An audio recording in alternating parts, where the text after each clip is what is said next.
friends, I did what I could.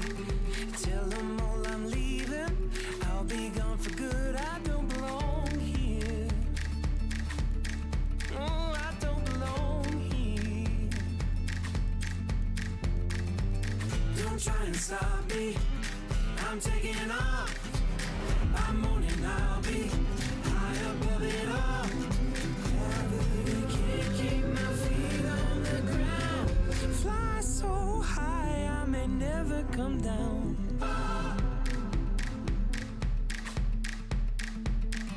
Did my time, kept in a prison. Too scared to dream. Saw the light and it gave me a vision. Time to spread my wings. Lord knows I got my reasons, but I just couldn't stay. Tell them all I'm leaving, I can't wait another day. I don't belong here. Ooh, I don't belong here.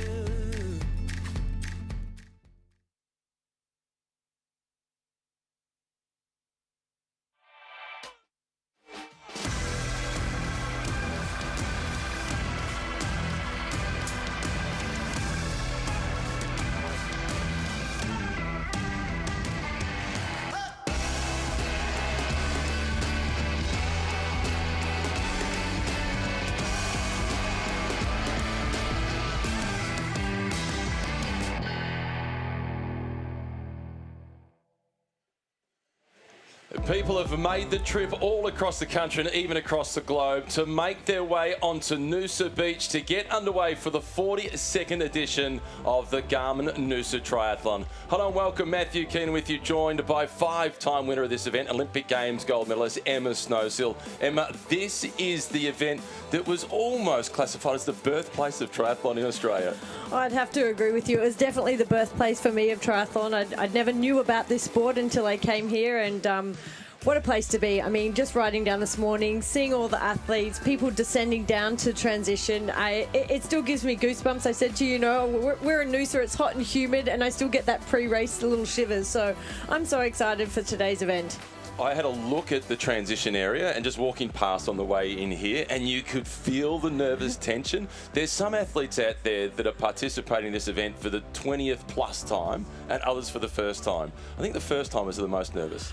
I think so, but there are people that I still go back to with swim club that have come here even 30 times, and these are the sort of people that brought me to the sport as a young aspiring swimmer. So I think everyone still comes and returns to this sport because what's not to love about this place? I mean, it is one of the most iconic races, I think, probably anywhere in the world, and Noosa is just such an incredible destination to come. So nerves aside, it's a great place to race. And for you, this is home. Even though you're still living in Andorra, we're getting you back here soon.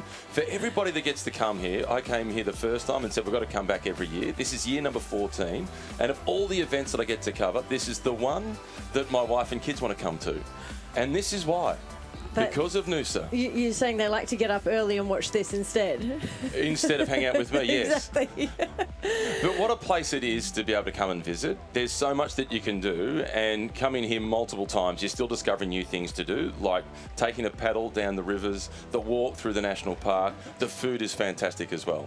We've had such a great time, and especially even for my kids, showing them this part of the world that they haven't, yet had to explore as much as we would have liked, and it's just an amazing opportunity to come to show them where they're actually born, and even just so close to us in the vicinity of going through the national park, for them seeing goannas and lizards and running through rainforest. I mean, they do, as kids, feel like it's jaw-dropping, and they do understand and appreciate what a unique and beautiful place this is. 3 days ago, for the first time, we did the walk through the national park and went and took a swim in the rock pools, and we were the only people there with an Australian accent. Everybody else had a British accent, they had American accents. We heard Dutch people there, the French were there. It attracts people from all over the world, even not for the triathlon. That is so true, and we do find that there are so many international people that do come and live and work here, and for us, it feels like a little bit of a multicultural place. And now that you say that, the rock pools is something I'm still yet to visit myself. I've had many people also ask me where that is, so another one maybe for this afternoon. Are you really a Queenslander? Exactly.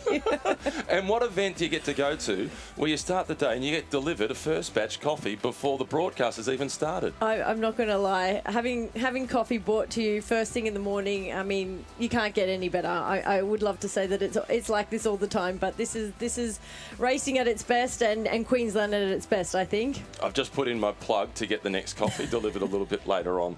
This is the big Sunday. This is the triathlon, but Super Saturday yesterday, there was so much action and we saw the celebrity try out there. And what I liked about the celebrity try is you see some athletes doing the sport that they're not accustomed to.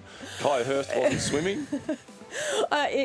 He definitely really did put himself out of the comfort zone. I enjoyed watching Kai and him knowing so little about a bicycle. As much as he's come and seen this event, he's been a part of coming up to Noosa for as long as I've been coming up. His kids have also been at the kids try, and I think that's sort of a testament to the event itself and all these athletes, in whatever way they can find to be a part of it, they really want to contribute and bring back and bring a bit of laughter to us as well. We just got a good look down at the beach, and that's where it all kicks off. You know this course way better than I do and better than most do. Take us through it, starting with the swim on Noosa Beach. Well, yeah, we do have an incredible, beautiful ocean swim. Conditions look superb out there. That storm has, thankfully passed. In the early morning, there should be a lot less wind. It is a 1.5 kilometre swim, the 2x U swim course. It goes out past Little Cove. It is just a straight out and back with a U-turn. Then they come up onto the sand. It is a little bit of a run to transition before they head out on the 40-kilometre bike course. They head out along Noosa Parade and they make their way out to what we call the famous Noosa Hill. It is an out and back course. It is relatively flat, but there are points where it does seem a little testing. Probably sometimes for people on the downhill, there are very excessive speeds sometimes coming back down before they descend back in through Tewantin, back down Noosa Parade as well, and they come along through into the foreshore again and back into transition. Going up the climb, that is a really important part of the race, and then getting to that turnaround point at the end of the bike leg, that's a real opportunity to assess where your rivals are, and then it's back down through Noosaville, it's into Noosa, and then it's on to the Asics run. 10 kilometres, and again, it is a flat course. It makes for a really fast run. It is fast, but it does tend to get very hot and humid by the time they're out on that run. It's always nice to see so many people, locals out there. They usually have hoses and a bit of music to spur you on, and it's just such a fantastic atmosphere. I think it's one of the most fun atmospheres you can have towards the end of that. After that 40k bike and that 10k run. So it's something that I think many of the athletes look forward to, and particularly spotting people that they really know who have come out to support them. And then the blue carpet. We've got the red carpet to go to the big award events, but to go to a triathlon, it is the blue carpet. It's the iconic colour of the finish line of a triathlon.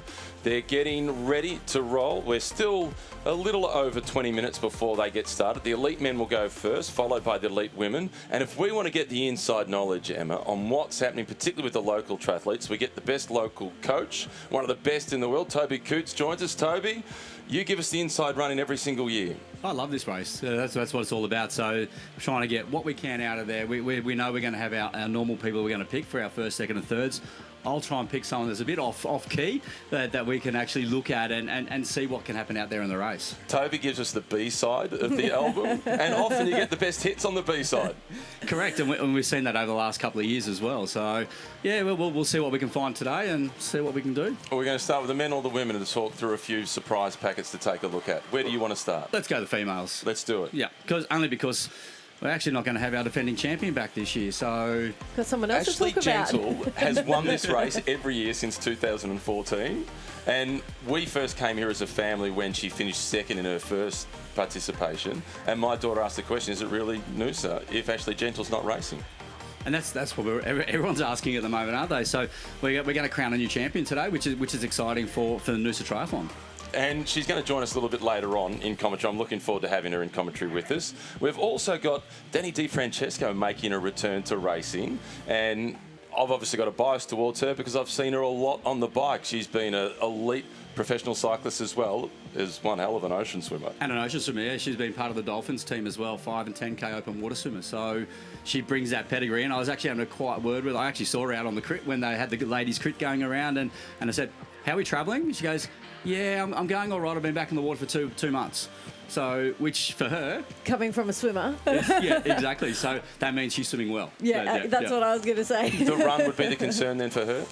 Yeah, I think that's something that, you know, she's obviously naturally going to have that fitness coming from so much riding. And I think she could surprise herself. I mean, yes, it is a triathlon. You need to work on all three. But I do think, you know, still playing to those other sports, it does play dividends to your fitness. And it's just going to be a matter of her, if we hopefully see more of her on the triathlon scene, making a return back to this sort of racing, because she's excelled in those two sports already. Let's see if we can, capture her and keep her here for a bit longer. And Toby, also making a return, Charlotte McShane. She can't stay away from Noosa. No, yeah, she loves this place. So they're coming back each time, and she's a class athlete as well. And I think what we're going to see this year at Noosa, and we've seen it with the storms that we've seen for the last 3 nights, it is already humid. So it's going to be a very tough race at the back end of our 10 kilometres. So doesn't mean our fastest runners are going to win. It's going to be who can handle the heat the best out there as well. That's going to be the telling tale for both our male and females. It's always so deceptive when these storms have been, that it feels somewhat relatively cool, but once that humidity builds and you just feel it rising off the road, it certainly can come and bite you on the backside. Well, the weather has been a big talking point for the last 48 hours and what impact it would have on the event. Importantly, Toby, the water temperature, 25.1. I've had baths colder than that in Melbourne. Yeah, well, it's actually gone up. It was 24.5 or 24.8 yesterday. So even overnight with the rain, it actually has picked up a little bit. The other thing we've got to take into consideration here with an ocean swim in the salt, it's very salty out there as well. So as you start drying, as you come out of the water, if you don't get all that salt off, sometimes what you can do is the salt crystals form on your suit, starts drying out. It actually starts dragging water out of your system. So you start dehydrating before you even know about it sometimes. So that's what I love about open water swimming here at Noosa. That's one of the things. It's another element that we have. This is the Smiling for Smitty crew. Great to see them out there. They start not too long after the elites. This year, they've raised more than $500,000 in research for cancer melanoma in honour of Adam Smitty, who passed away almost 20 years ago. And throughout their existence, you can see the lady in the black T-shirt. That's Nettie Edmondson. She's getting them organised. She's not the organiser. She's the ambassador. She's an Olympic silver medalist and 3 times track cycling world champion. She is invested in that organisation. They've raised $16 million. Extraordinary. A smoky from the men's field for us, Toby. I'm actually going with the Gold Coast boy in Lachlan Jones. I've known Lockie for a long period of time, and he's a quiet assassin sometimes. He can go out there and he can really make a meal of this course if he wants to. It just depends on what frame of mind we get in there. But our defending champion, Braden Mercer, he's wearing the number 1 bib and well-deserved as well. Matty Hauser, our world champion there in second, wearing number 2. Luke Willen, number 3. You're going to have to do really well to get the winner this year. You told us last year about Braden Mercer, who on the ranking list, he was the last listed athlete. He was listed at number 32, and he won it.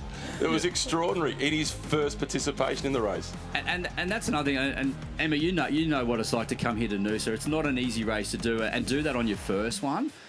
He's a former athlete there in the white there. You can see Matt Hauser. There's our world champion. Toby's dined out on picking Mercer last year when he was the last listed. You can go for as long as you like on that one. But what about the pressure, Emma? You know what it's like to be the hunted. In the white colours, Matt Hauser, he's the hunted today.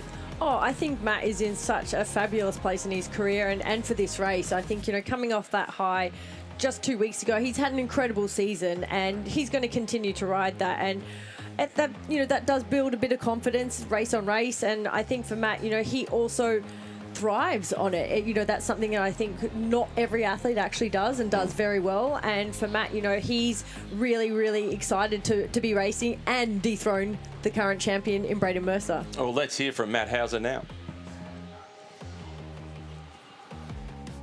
It's always a pleasure to come back to Noosa. It'll only be my 2nd time racing the full distance triathlon. So really looking forward to getting out there. I haven't won it yet, so that'll be on the cards hopefully this weekend and my goal. I've been coming here since 14, 15 as a young triathlete from Hervey Bay. Growing up, seeing the likes of Aaron Royal, Ryan Fisher, Jake Birtwistle win, previous times before me, and wanting to kind of tick it off myself. So to be back here with a shot at the title, again, is something I'm really excited by and motivated by. I'm not sure I have enough time to catch up to Ash Gennell's 10 or 11 time winner. She's got the stakes over this event, but if I can add a few of my own name to the honour roll, it'd be an honour for sure. I'm going to have to say the defending champ, Braden Mercer. Obviously, you never count out a defending champion, and obviously a young boy that I train with, and I know he's a gun all-rounder, swim, bike and run, so he's going to be a tough one to beat out there. Obviously, I train with him day in, day out, so I kind of know the way he kind of attacks races and whatnot. Brandon Copeland as well, racing out there. Luke Willen, defending champion from a few years back. Aaron Royal, mainstay on the Noosa Tri start line, and obviously a multiple-time winner as well. So, but also you got Chase McQueen, Jack Willis, a few of the other internationals with Stefan Zacchaeus as well. So, looking forward to a good competition and hopefully spicy times out there. Yeah, I think I learnt a little bit back in 2023. Obviously, I had Hayden to chase most of the day after the swim that day. So, it's important to get a good start. Obviously, with the 10 to 12 metre drafting rule, it's allows for the bunch to work together quite well. So to get a good start out of the swim and get potentially a gap in that first 10K of the bike is really important. Once you crest a hill, back down to the U-turn, back into town, it's going to be some tough rolling hills as well. So hopefully get a little group working away would be nice. And then it's going to be a hot and humid run. I think it's storms potentially Saturday before the race, so that might cool things down. But obviously it's Noosa, it's a sunshine state. It's going to be warm, so yeah, important to stay hydrated out there as well. I've got so many friends and family coming down from Hervey Bay and up from the Gold Coast as well to support not only me but the event as well. So to be able to take the tape, it would be a really special feeling, and just to put my name, against the likes of Ash Gennell, Emma Snowsill, Emma Moffat, previous winners, Craig Walton, obviously back in the day. So I think just to be amongst that list of names that hold such a legendary status here in Noosa, but obviously in Oz Tri, is going to be super special. So, can't wait to get after it. I like the couple of mentions there about the record of Ashley Gentle. We've just done the calculations. He'll be 52 years of age if he equals the record of Ashley Gentle. Slight exaggeration. But he is one athlete. You've spoken about the heat, Toby. He won't have any trouble with the heat. In fact, that works in his favour. No, exactly. He's there with his coach there in the white shirt, Dan Atkins, and they hold this race to a high degree, and they always have all their athletes. So, he'll relish the heat out there today.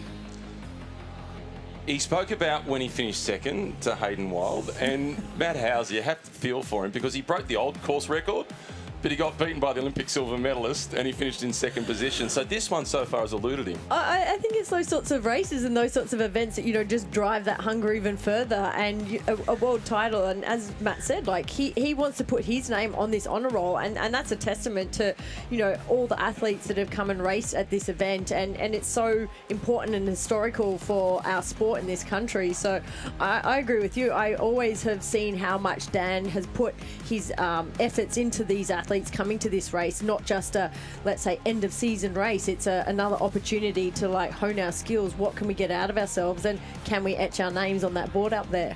That's it. It's the honour. It's the honour of a prestigious event that's run probably for the longest time here in Australia, and there's one thing that they do. Once that name's etched on there, you're doesn't matter if you don't win again, you're a legend. That's pretty much the status you get. And he knew the honour roll. He just rattled through the honour roll, going back to Craig Walton in the last century. He knows the winners from more than 25 years ago. It is quite extraordinary. The women's, we've touched on the women's a little bit already in mentioning Danny DiFrancesco, Charlotte McShane, etc. But with Cassandre Beaugrand here, we have the reigning Olympic champion. 7 international women have won this race in the past, other than that dominated by the Australians. This is one of the strongest fields we've seen line up in the women's race for a while.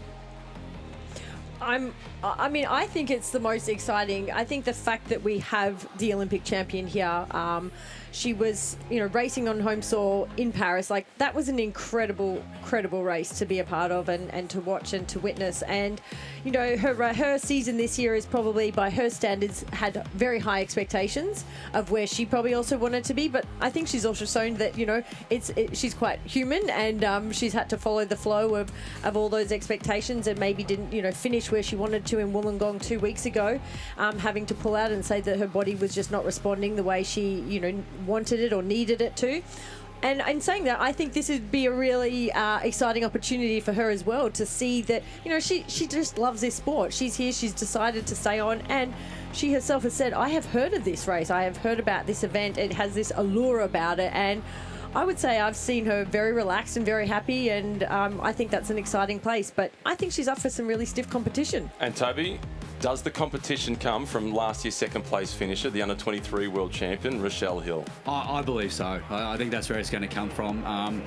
She's a tough cookie. We saw how she won that under-23 title, and that was just pure grits and determination, and that's what you're going to need today to be able to knock off the Olympic champion. She's not going to have her own way. You're going to have Jess Fulligar there from Great Britain as well, who's going to be pushing the boundaries with them as well. So, mate, I get to go out on the course, and I'm going to watch all this unfold. I'm actually really, really looking forward to being able to give it back to you guys, and that's for Cassandre getting ready to go. She's having a chat with her partner, Chase McQueen, who's got one of the best names in sport. It's a commentator's dream, isn't it? Chase McQueen. And if he's anywhere near the front, we've got to dub him Lightning. It could be the only upset, I think, that we don't have two Australians on the top of those podiums. He is also going to, I believe, take out that swim very strong as well, and really looking to hold on to the likes of Matt and using his, let's say, more local knowledge in the surf conditions. So very exciting. But, these guys know what they're in there for, racing all around the world the way they have. Let's hear from the reigning Olympic champion, Cassandre Beaugrand. Oh, it's amazing here. I think it's my favorite place in Australia, probably. I've been in Gold Coast in 2018 for the grand final. I was under 23, and I've been to Wollongong obviously a few weeks ago. So it's nice being here. I think it's just more like a holidays destination. I heard about this triathlon, so I was just curious to see how it goes and what is the atmosphere here, and if people are lying or not, if it's actually that good. So I haven't been open water yet, but I've been riding and running. So I think the ride course is actually, the bike course is quite nice. I think it's actually very nice, the little climb for 3K, I think. It's hard because it's my first time on a TT bike, so I'm actually trying to figure out how to ride it and getting in position and stuff, but it will be a challenge. Yeah, I was not expecting my year to be as challenging as it was finally. The beginning of the season was quite smooth, and I was just full gas, from the Olympics. So I think I was such in a high that I started to have also some downtime, and I was wow, everything is so fast, and I didn't actually take some time for myself. So that's why I put a bit back from some races, and I try to race more and race less. So that was my thing, and I knew when I was coming to the grand final, everything had to be perfect for me to win because I was equal point with Beth, and it was going super well until it was not anymore. So it was a bit the frustrating part. It's I was in super good shape, and I was not able to prove it on the day. I was doing well on the swim and bike, but obviously the running part was supposed to be my best. So I was just a bit sad and frustrated after that, but it's just sport, and I'm not a robot, so at some point I guess it's just normal to be a bit down as well.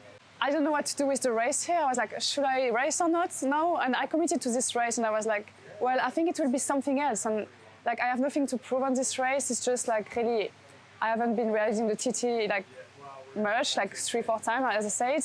So I was I just want to have fun, take this race having fun, and just be in this atmosphere, and have a race with no stress. Anyways, I just want to have a smile on my face when I finish a race. If I do well or not well, I just want to finish this race and be happy with what I've done, and just be happy of what I'm doing, because it's just triathlon and I love it. So. Well, Emma, you can relate to the position that Cassandre is in as the Olympic champion. Every race you go to, you're under the microscope. But she focused on trying to have fun here, and the slightly different format for her, riding the TT bike as opposed to a normal road bike. It's like she mentioned, that she has nothing to prove in this type of environment with being a time trial bike, and I think that's just given her this ability to maybe just relax a bit more and switch off and just not race with this pressure that she now faces every single place, everywhere she shows up and has to put on a race number, comes with this added little, target on her back. So I'm really excited for her. I think, this is going to be something that she's probably going to maybe come back and do a little bit more often as her season finisher. I think the good thing I just saw, just watching the body language of her, relaxed, and the pressure's not on her. pressure's on Rochelle. The pressure's on the Aussies to come out here and win this race. So, you know, she's, you know, we could really say she's the dark horse behind the scenes without, even though she is the Olympic champion. So pressure on Aussies. She can go out there and have fun. Toby, she's the first Olympic champion I've seen who's the dark horse. She is absolutely the target. She's the one to beat in my book. And she is 9 minutes away from getting started. We're 7 minutes away from starting with the men's race.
We're just about ready to go, so it's time to put it on the line and make our predictions.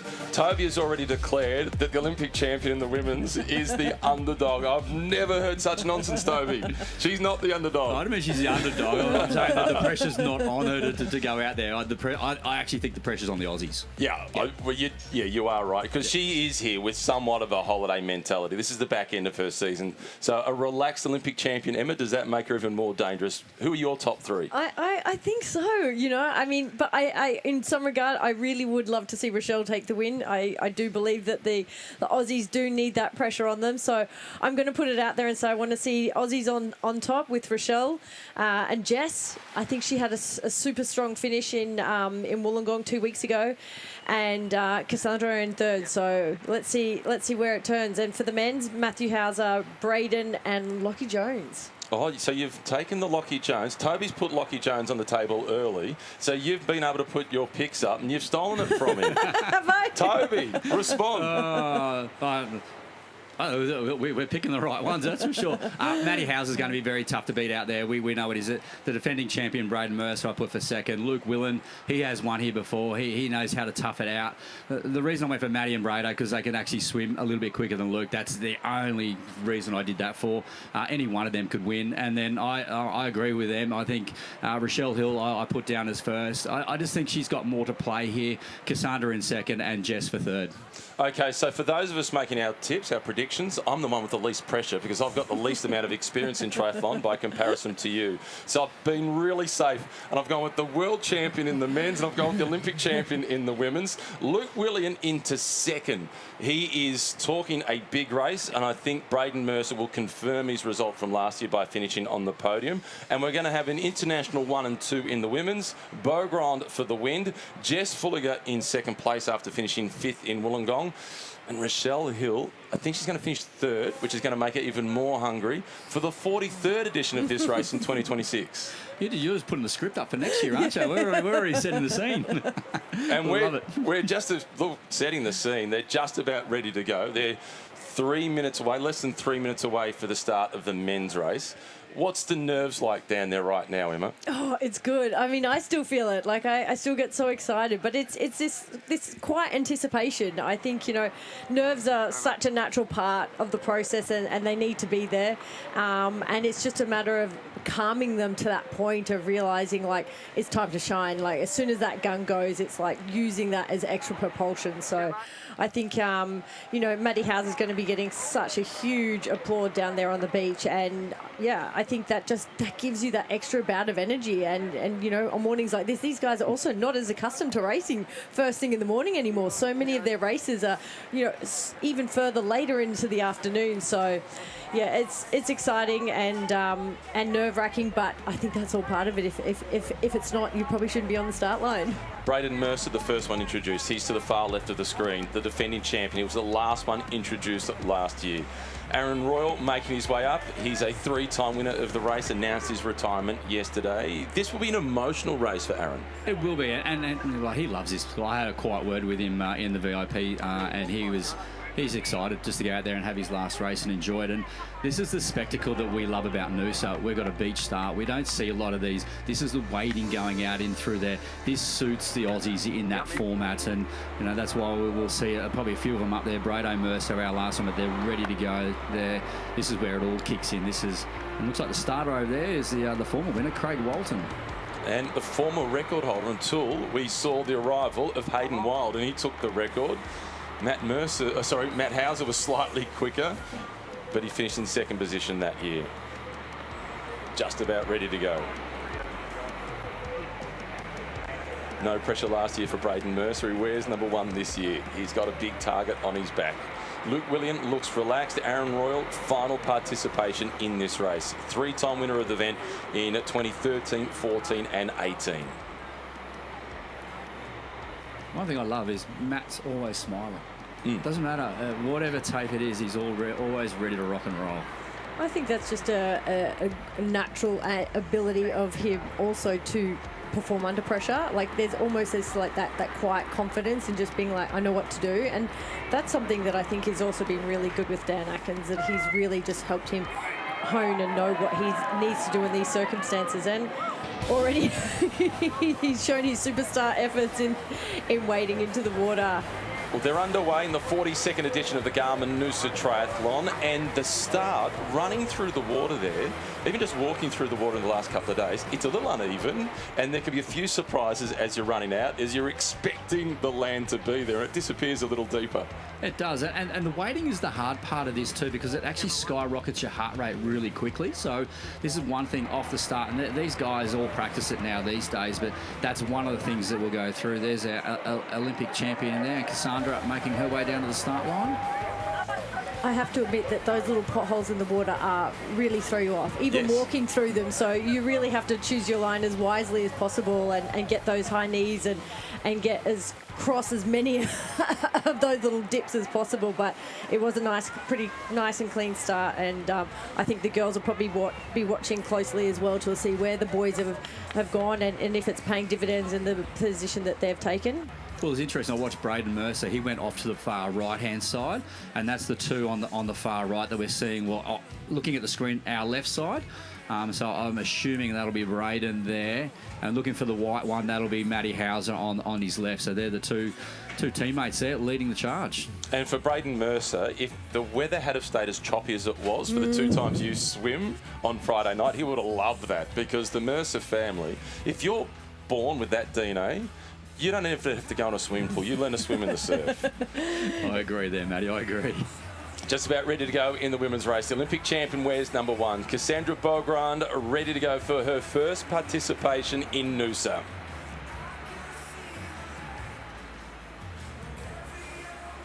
She spoke about having fun, enjoying it. Doesn't believe that the pressure is on, but she always wants to win. They're underway out into the water for the 42nd edition of the Garmin Noosa Triathlon. And although it's very, very early, it's a good start.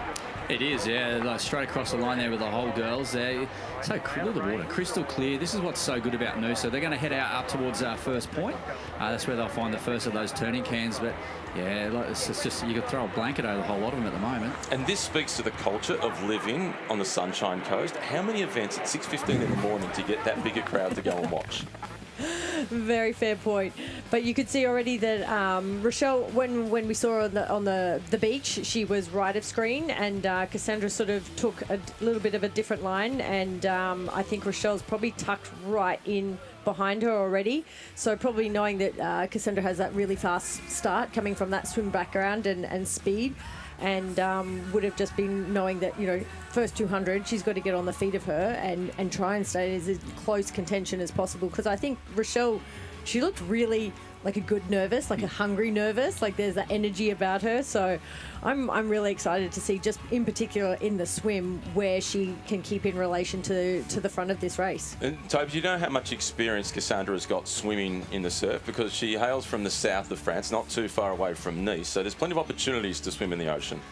But our beaches are different. That's how I look at it. We've got a bit more swell and that kind of stuff as well. The boys here, you can see the arrowhead straight away there. That is Matt there in second. He's easy to spot with that white one. And I'm pretty sure that is Braden in the front there with the blue sleeves. So, but yeah, they'll be all trying to tuck in and hold in as much as they can. But I reckon the pace will stay on here, and we'll start seeing little gaps starting to appear.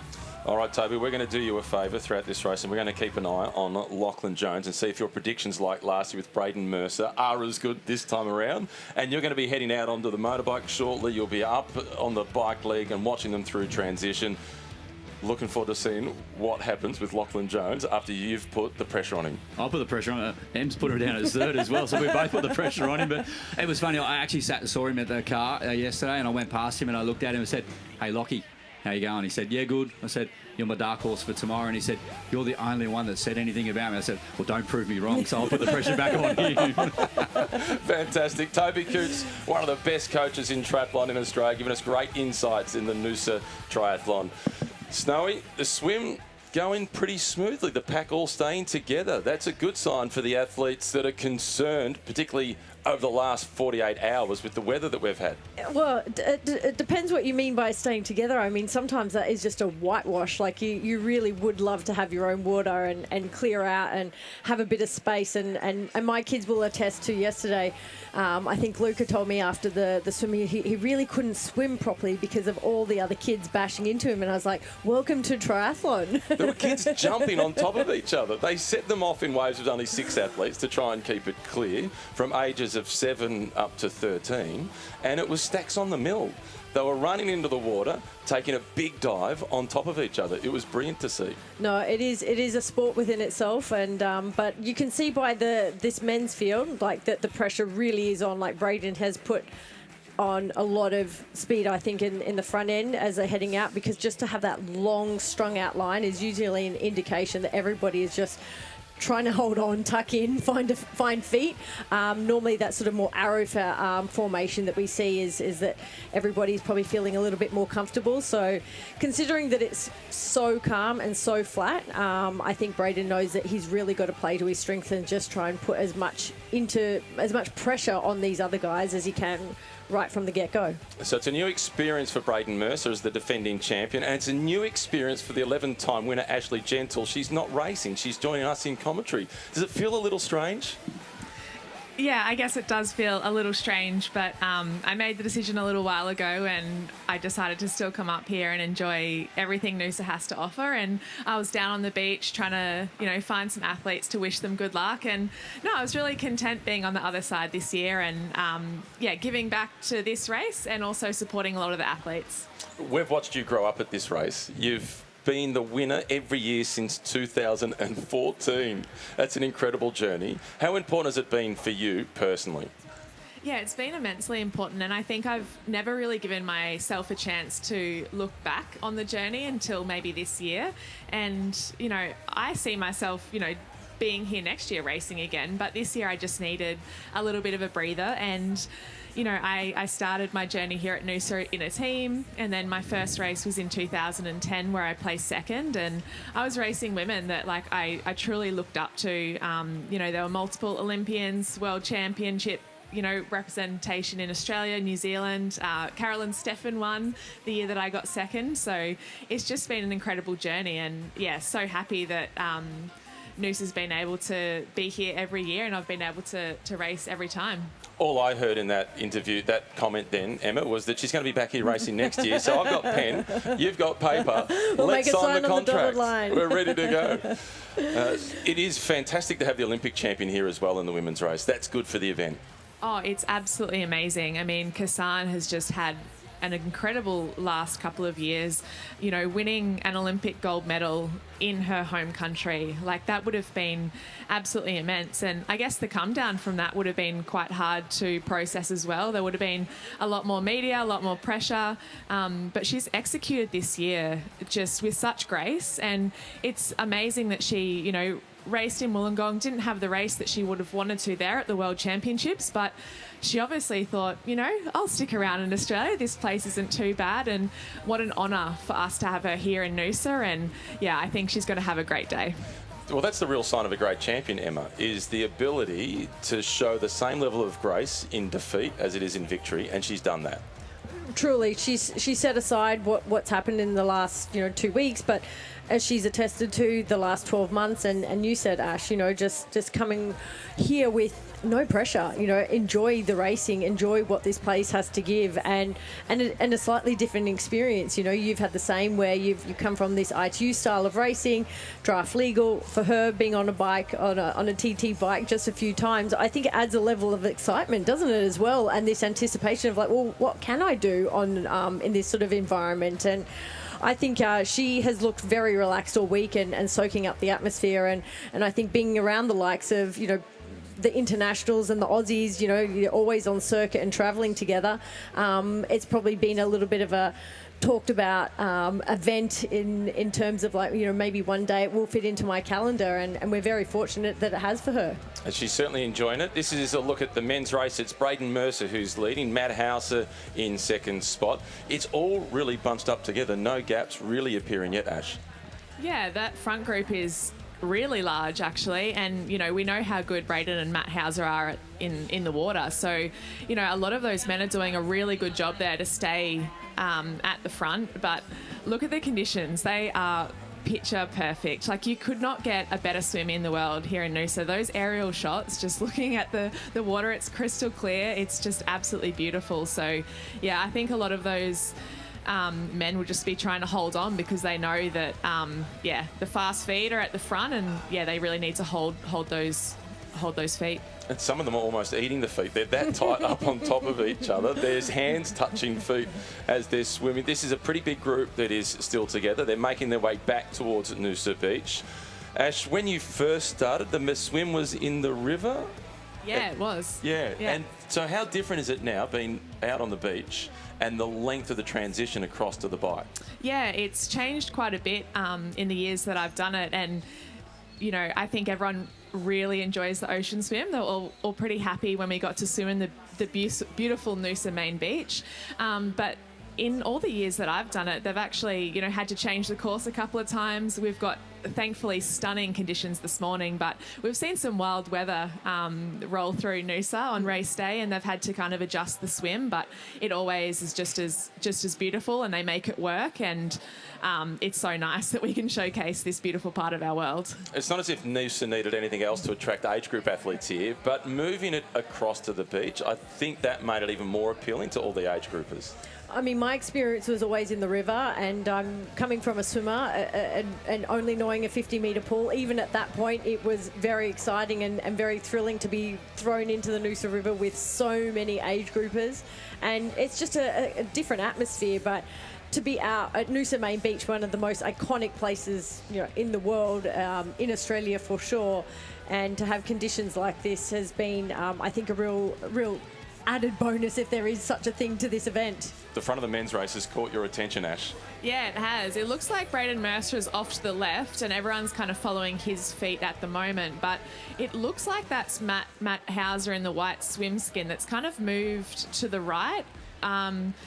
He obviously thinks he's got a better sight at the next buoy and potentially wants to swim by himself and make that little break.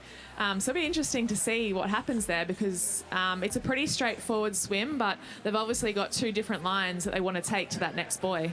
You spoke about how good the conditions are in the water. Braden Mercer would have liked poor conditions? Yeah, I mean, obviously you would have seen the conditions at the 1000 swim, and it was interesting. You know, we had... Interesting. It was in between two weather events, and it was...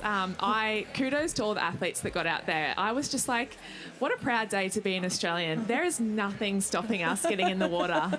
But yeah, Braden, coming from such a strong surf background, would have loved those waves, but he's got to settle for what he's got given this morning. And yeah, it looks like Matt and Braden are going to come together again, you know, at the front of the race. They probably just want some space to themselves, to be honest, and they're such strong swimmers that they can afford to kind of separate a bit. I'm going to translate Ashley Gentle's interesting for horrible. The conditions were awful for the 2 times you swim. But in saying that, like, you know transition where it is on the beach, like where you've got to run up. Are you looking specifically for a particular palm tree? Is it the Surf Life Saving Tower? Like, you know, if these boys are deciding to take a slightly different line, do you think one of them have actually really nailed where they want to hit the sand? Yeah, potentially. I mean, as I said before, the swim course is... You know, it's a little bit different each year, but depending on conditions, and I try and keep it quite similar, but I still would like to get out there, and in my warm-up I try and get to that last buoy that we have to sight, and I kind of try and look at something on the land that's really obvious to me. So if there is a bit of swell and I can't see the buoys very well, I know that there's a landmark on Noosa main beach area where I can sight and try and make my way there as quickly as possible. Well, this is the lead for the women's race, and it is the Olympic champion, Cassandre Beaugrand, who is leading. All the favourites look as if they're fairly well packed together. For her doing this event for the first time, she doesn't have that home ground advantage like you would. No, she doesn't, but I'm sure she'll get a lot of cheers out there. I mean, the Australian crowd and the atmosphere at Noosa, they get behind everyone that's out here giving it a go. So they're going to be excited that they've got an Olympic champion racing amongst them as well. So she's definitely spearheading the front, which is no surprise. She's one of the best swimmers that we have in Australia, women's triathlon. And yeah, like I said, thankfully we've got her here in Australia, and you know, those girls are doing an amazing job sticking with her there. I'm sure Jess Fulliger's there. I think I see Rochelle Hill is there. And yeah, it's obviously quite tough to see from here until they come out of the water, but that's a nice group of potentially 6 women there. So they're doing a great job keeping up with Cassandre. Rochelle was second to you last year. She was 1 minute and 2 seconds behind. Where do you see her being able to pose a threat to win the race today? So last year, Rochelle swam super well. We had a strong lead swimmer come out, like 90 seconds in front of everyone, and Rochelle was really up there as well. And she was really dangerous on the bike. She took it out really quickly. And I think Rochelle knows that if she wants a chance of winning here today, she's going to have to create a bit of a gap on the bike.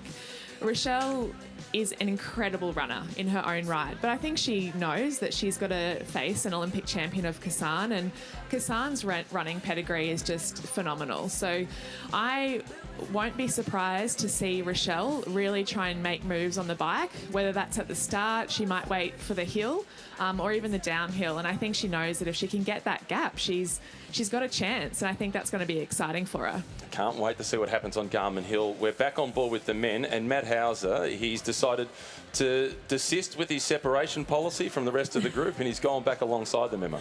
Well, you can see there's just some of that swell, and you can see the turnover of the athletes just trying to take any opportunity to just propel them that bit forward until they can try and get a little bit of a runner, and maybe even do a Kai Hurst and take a wave into the beach. But you can see the change as it comes in and out, and that turnover of the arms. Ash, this is the biggest group I've seen coming to the beach in the men's race since I've been covering the event. It's going to make for chaos in transition.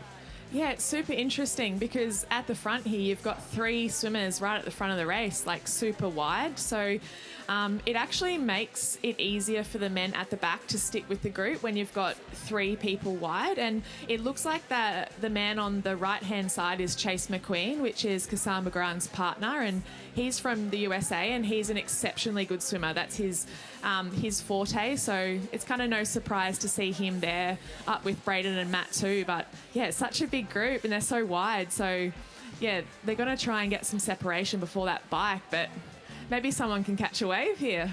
His swim looks really calm. He looks as if he's doing it slightly easier than the others. A couple of waves here now starting to roll in, and this is where surf experience will be really handy for Braden Mercer. Yeah, it seems like sometimes Noosa really just taunts you, though. They've got these beautiful little rollers and you think you might be able to catch a wave, but it just doesn't break. So, you know, the momentum that's being created here from these little rollers will really propel them towards the finish. But sometimes, yeah, it's hard to get a good break so close into shore here at Noosa, but it'll definitely be helping them. He's almost there. His younger brother Josh won his age group in the 2x swim on Friday, and he was in the first wave to go, and he was the first one across the line. So if you're a Mercer and you're out and you're in the ocean, you've got an advantage on everybody else. Even though he hasn't opened up a gap, there's the chance that he's been able to get through the swim more efficiently to keep more in reserve for the rest of the race. Exactly. Energetically, it's like, I was looking at it and thinking in what you said, Ash, about those rolling waves. There's almost a frustration when you don't catch it, and it's like, okay, you can't do anything about it. You know, you just got to go with it. So, but it looks like there, Braden did get a slight little runner into shore, but wow, what a front group. It is a strong front group, and the defending champion, Braden Mercer, has got himself in second position as they make their way up, and a former winner is at the front, Emma.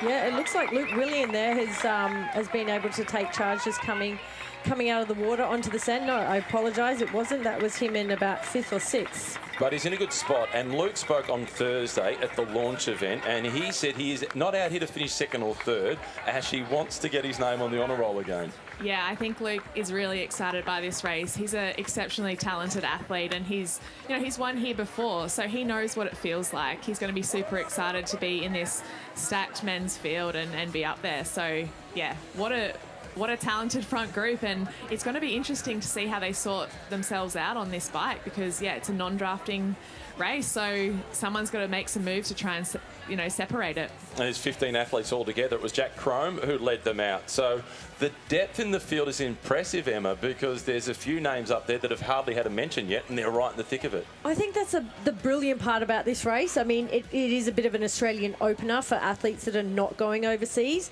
So for them to have that opportunity to come and race these guys that have been racing internationally throughout the year, it's giving yourself that experience and saying, you're like, I want to put myself in contention. Transition, so important, and to have position number 1 for Mercer, how much does that help? You know, it's nice. You get a bit of extra clean space, and with so many men coming into transition all together, a good or a bad transition can really make or break your race, because you really want to either try and get away from that group with a couple of others or make sure you're within it. So yeah, it's sometimes a bit chaos in there. That was a busy transition. Cassandre Beaugrand now has opened up a small lead in the swim league. And she's starting to get onto the waves, Ash. Yeah, I think the pedigree of Cassandre's swim is just on show here. She's one of the best in the world. So for someone like her, she would probably want, maybe a little bit of a gap. She can come into transition. She has a little bit less stress, so she wants to get out on that bike. She hasn't ridden it much, so if she can get comfortable and get out into the bike with a bit of her own space, I'm sure that's what she's after. Well, that wider shot gave us a better picture of where they're actually sitting together. She's just off to the left. She hasn't separated in terms of creating an advantage ahead of her rivals. It looks like what you were saying, Ash, that she's sort of more sighted where she's coming out of the water, and for all her experience, there has been times where we've seen her deter a little bit off course, so maybe that's something that she's realised that in this race it's an opportunity to practice, and it could be that she's just sighted it a little bit earlier, like you mentioned, with those lulls in the waves. So I think she set herself up for a great position and knows what to do in these sorts of conditions, with a beach start and a beach finish. And now she's got herself in a position where she is just about up on her feet. Luke William was the first out of transition in the men's. Copeland, McQueen, Hauser, Mercer, all the big favourites at the front. As we see Cassandre Beaugrand, she steps up. She can take a look across the shoulder. She's got a small advantage, and that lets her go calmly into transition. How tough is it running across the concrete to get to transition?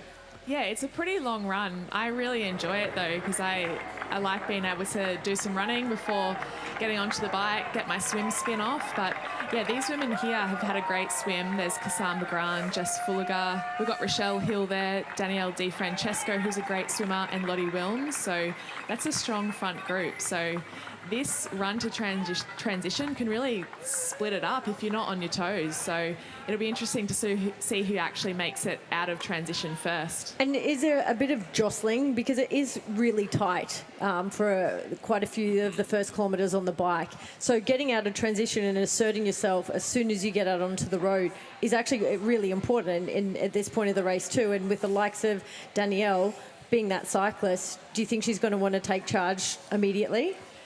Yeah, I'm actually really excited to see how this bike plays out, because Danielle Di Francesco has been in a professional bike team for the past few years. So she knows how to ride a bike, and she's raced here in Noosa, you know, plenty of times before when she's kind of changed careers through swimming, cycling and triathlon. So she's got some good cycling and swimming pedigree behind her. So no surprise to see her up there as well.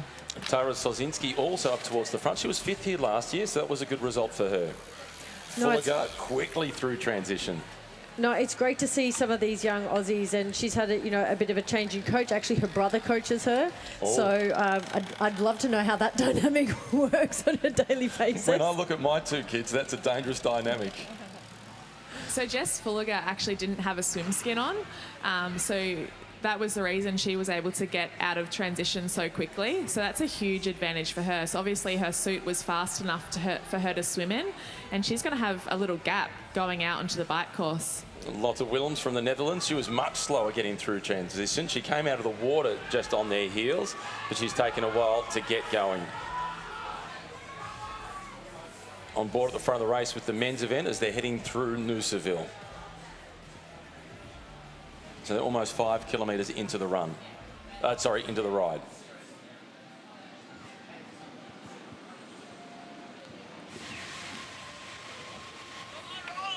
So Fulliger was the first out of transition. Sosinski in second position, Beaugrand, Hill, and then Di Francesco. 17-second gap between Fulliger and Di Francesco. They came out of the water together. That shows how quickly Jess was through transition. As you alluded to, the equipment choice is really important.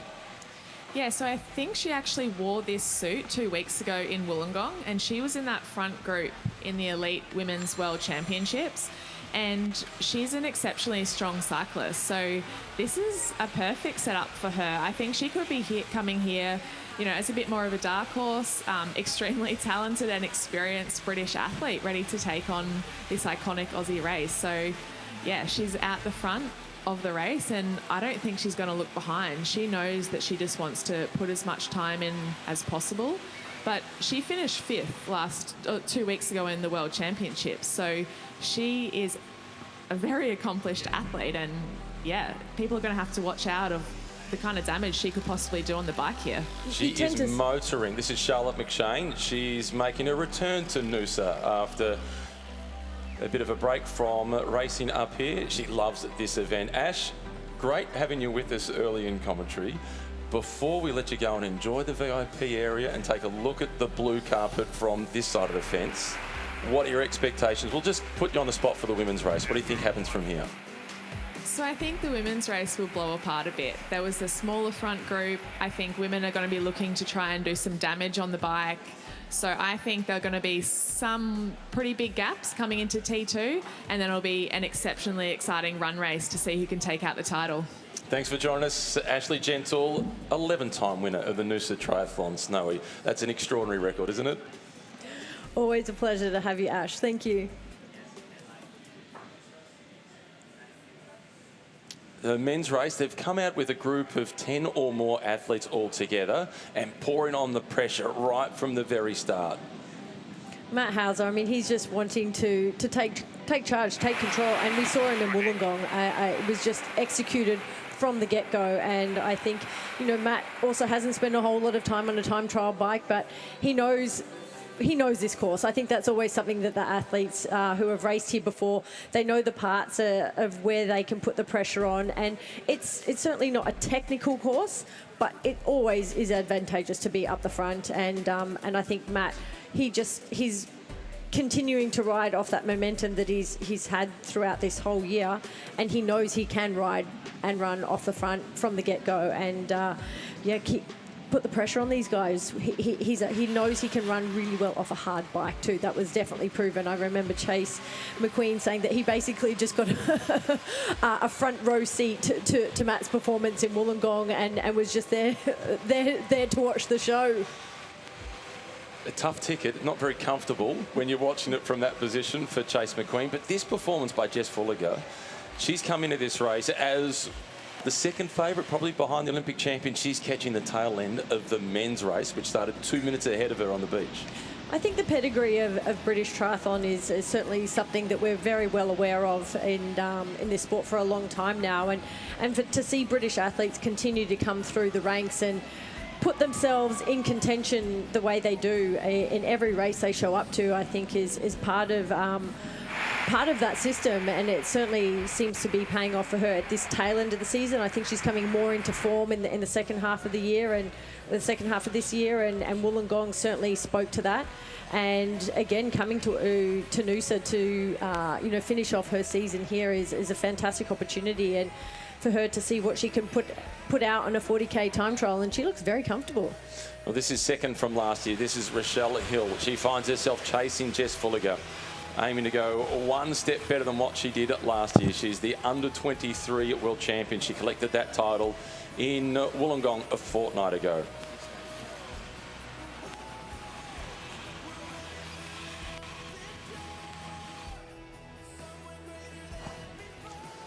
Half an hour into the race, pre-race favourite, world champion Matt Hauser. He's pouring the pressure on at the fronts. There's been plenty of people that have made the trip up here for the past week. Families are here. They've been able to enjoy it. We're joined by the CEO of Tourism Noosa, Sharon Ragus. And it's great to be back here with you, Sharon. And as I've said before already to Emma, this is the one event that my kids actually want to come to. Oh, and why wouldn't they? Have a look at it. Noosa is just shining today. And look, every year it seems to be the same. It just keeps getting better and better. The crowds are here. You know, the weather's turned on. It is just a sensational weekend, isn't it, for everybody, young and old. It says a lot about the culture here in Noosa when you see a 6:15 start and there's a huge crowd already on the beach. Oh, amazing. And that's our lifestyle, right? We're all up early in the morning, getting lots of exercise, walking the beach, taking in the beautiful nature. Absolutely. Where else would you want to be, Mitch? Well, it's the only place in the world where you go outdoors at 6 o'clock and you feel like you've had a sleep in. I woke my son up at 5:30 the other morning to come take part in the run, swim, run. And he asked me, what time is it? And I said, 5:30. In the night. And I said, no, in the morning. And it's been light for an hour and a half. And, I took him down to the beach and showed him, that they took part. And I said, and then these kids are all going to school. So it is such a unique lifestyle and culture that people come and take part in these events so early in the morning. And it's just a part of their normal daily life. That's exactly it. And, as early as the sun rises, it sets. And we're happy about that too. But, if you're in Noosa, you've got to be an early riser, right? You do. You've got, in my opinion, one of the easiest jobs in Australia as the CEO of Tourism Noosa. I mean, it's not that hard to sell. I know. It's great. We pinch ourselves every day. We are just so lucky to be living here and calling this beautiful place home. And events like this are so important for us as well because, we get to share this beautiful destination with the thousands of people that come here. They use the Noosa Tri as an opportunity to have a wonderful holiday while they're here as well. And we just love that. They come from all over the world. It's awesome. For the first time this year, a couple of days ago, we did the walk through the national park down to the rock pools. Yeah, fantastic. And I was saying to Emma earlier on that myself and my family, we were the only ones with an Australian accent. Everybody else was an international tourist. Yeah, it's pretty nice, isn't it? And look, we're getting more and more of them out of Europe and the UK in particular and the US. They're here because of the beautiful natural environment that we have, and it's so special. And, also the welcoming community as well, and you see that on an event like this in spades, don't you? The community come out and they participate, they line the streets, they encourage our athletes on. A lot of them are volunteering. I volunteered yesterday myself, for the Kids Try, and it's just such a wonderful way to get involved with this event. How much do you enjoy having some of the world's best athletes here? You've got the Olympic champion in the women's, the world champion in the men's on the start line. Oh, I know. And, they feel like they're part of the community as well. And, how inspiring, right, for all of us, whether or not you're active, to see them out and about. I mean, particularly for the young kids that are here in Noosa as well, sort of looking at their superstars and emulating and being inspired by what they're achieving and knowing that they can do exactly the same right here on their own doorstep. It is. I mean, the kids triathlon, it blows me away. It's my second year with my own 2 kids taking part, and I've been there when I was competing and going to the kids triathlon and thinking what an incredible opportunity for these young kids to take part, be involved and feel a greater part of this event. I think that's probably the bigger picture, is that they have their own standalone event, which is incredibly unique, and I take my hat off to the organisers and IRONMAN for agreeing to put that on. But for them to then say, my mum and dad are racing, or they're doing the ocean swim, I think it's just that week-long festival that they feel a part of as well that's so important. It's just so fantastic. And, they are so excited. I was doing the check-in yesterday as well. And, particularly those first-timers, they're not quite sure what to do. And what do I do with this band? And what do I do with this number? And, and then Fee, I think, had me on Carnage Corner. I shouldn't perhaps call it that. But, pleasingly, there was no blood spilled. There was no blood spilled. I did a great job. But it was so lovely to see these kids with their little tricycles and their little, what do you call them? With their little training wheels on their bikes and, the little baskets as well as the young professionals. It was just wonderful. Something in there for everybody, right? The balance bikes is what I was thinking of. They're not too far away from making the left-hand turn up onto Garmin Hill. And this is one of the great attractions of Noosa in the region. As much as you've got the beach, you go back behind the beach and there's a lot to be able to enjoy. Oh, absolutely. And look what you're seeing now. These guys are heading through the hinterland, the Toronto National Park. It's just a hop, skip and jump away from the beach, and it's just beautiful. And behind us, the council have done an amazing job with the Noosa Biosphere trails. You can walk, you can ride. It's just a glorious part of Noosa, and often people don't get the chance to get out there, and it's probably the icing on the cake, I think, for many. Yeah. Have a look, it's just beautiful. He's hit the bottom of the climb. He's gone over the transponder. This is where they'll see who gets the record, the king of the mountains, and then later the queen of the mountains on the climb. It's a quick climb, though, Emma. It's not particularly steep. No, not at all. Most of these guys will not even need to get out of the time trial position. They'll be able to stay exactly as they are. Some of them decide, can make it a bit more of a decisive point on the ride and just add that little bit of pressure, because you get up to the top and then there's this sort of false flat as you head towards the turnaround. So it's a great part of the race, and yes, so close to the beaches of Noosa. Jess Fulliger still leading the charge in the women's race. She's made the exit of Noosaville. She's heading towards the bottom of the climb. You get to see the Brits out here as well. And I spoke to her a couple of days ago about how is it in British triathlon that they're going so well, because as a Victorian, we were always thinking that the Queenslanders had a big advantage when training for triathlon. Well, I guess so. They're right here, a lot of them, and we see the athletes coming in, months before the tri are starting to train. They're out and about on their bikes, they're doing their ocean swims in the morning, which really gives them such a competitive advantage, I think. I'm not an athlete myself, Mitch, so, perhaps I'm speaking out of school, but I do understand that transition from swimming into a pool to swimming into the ocean is really, something that, it needs to be trained for, right? Races are won and lost at that section. Well, this is a huge celebration of Noosa, the active lifestyle of Noosa. What are you looking forward to most for the rest of the day? Because you get to enjoy it from the finish line. Yeah, we absolutely do. I mean, for me, it's the atmosphere. It's the build-up of the crowds, coming and lining the streets. It is the people cheering these athletes along as they're coming to the finish line.